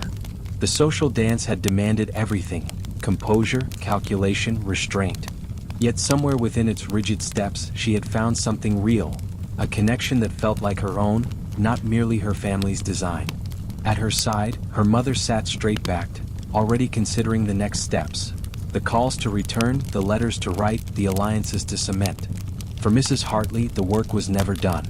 Below stairs, Jane would soon carry the tale to the servants' hall, where it would spread like fire. The Harwick boy was serious, the Hartley girl triumphant. The staff would nod, smile, and whisper their own satisfaction, knowing they had glimpsed history in the making. And across London, in drawing rooms, clubs, and markets, the gossip would take on a new certainty: Elenina Hartley and James Harwick were as good as engaged.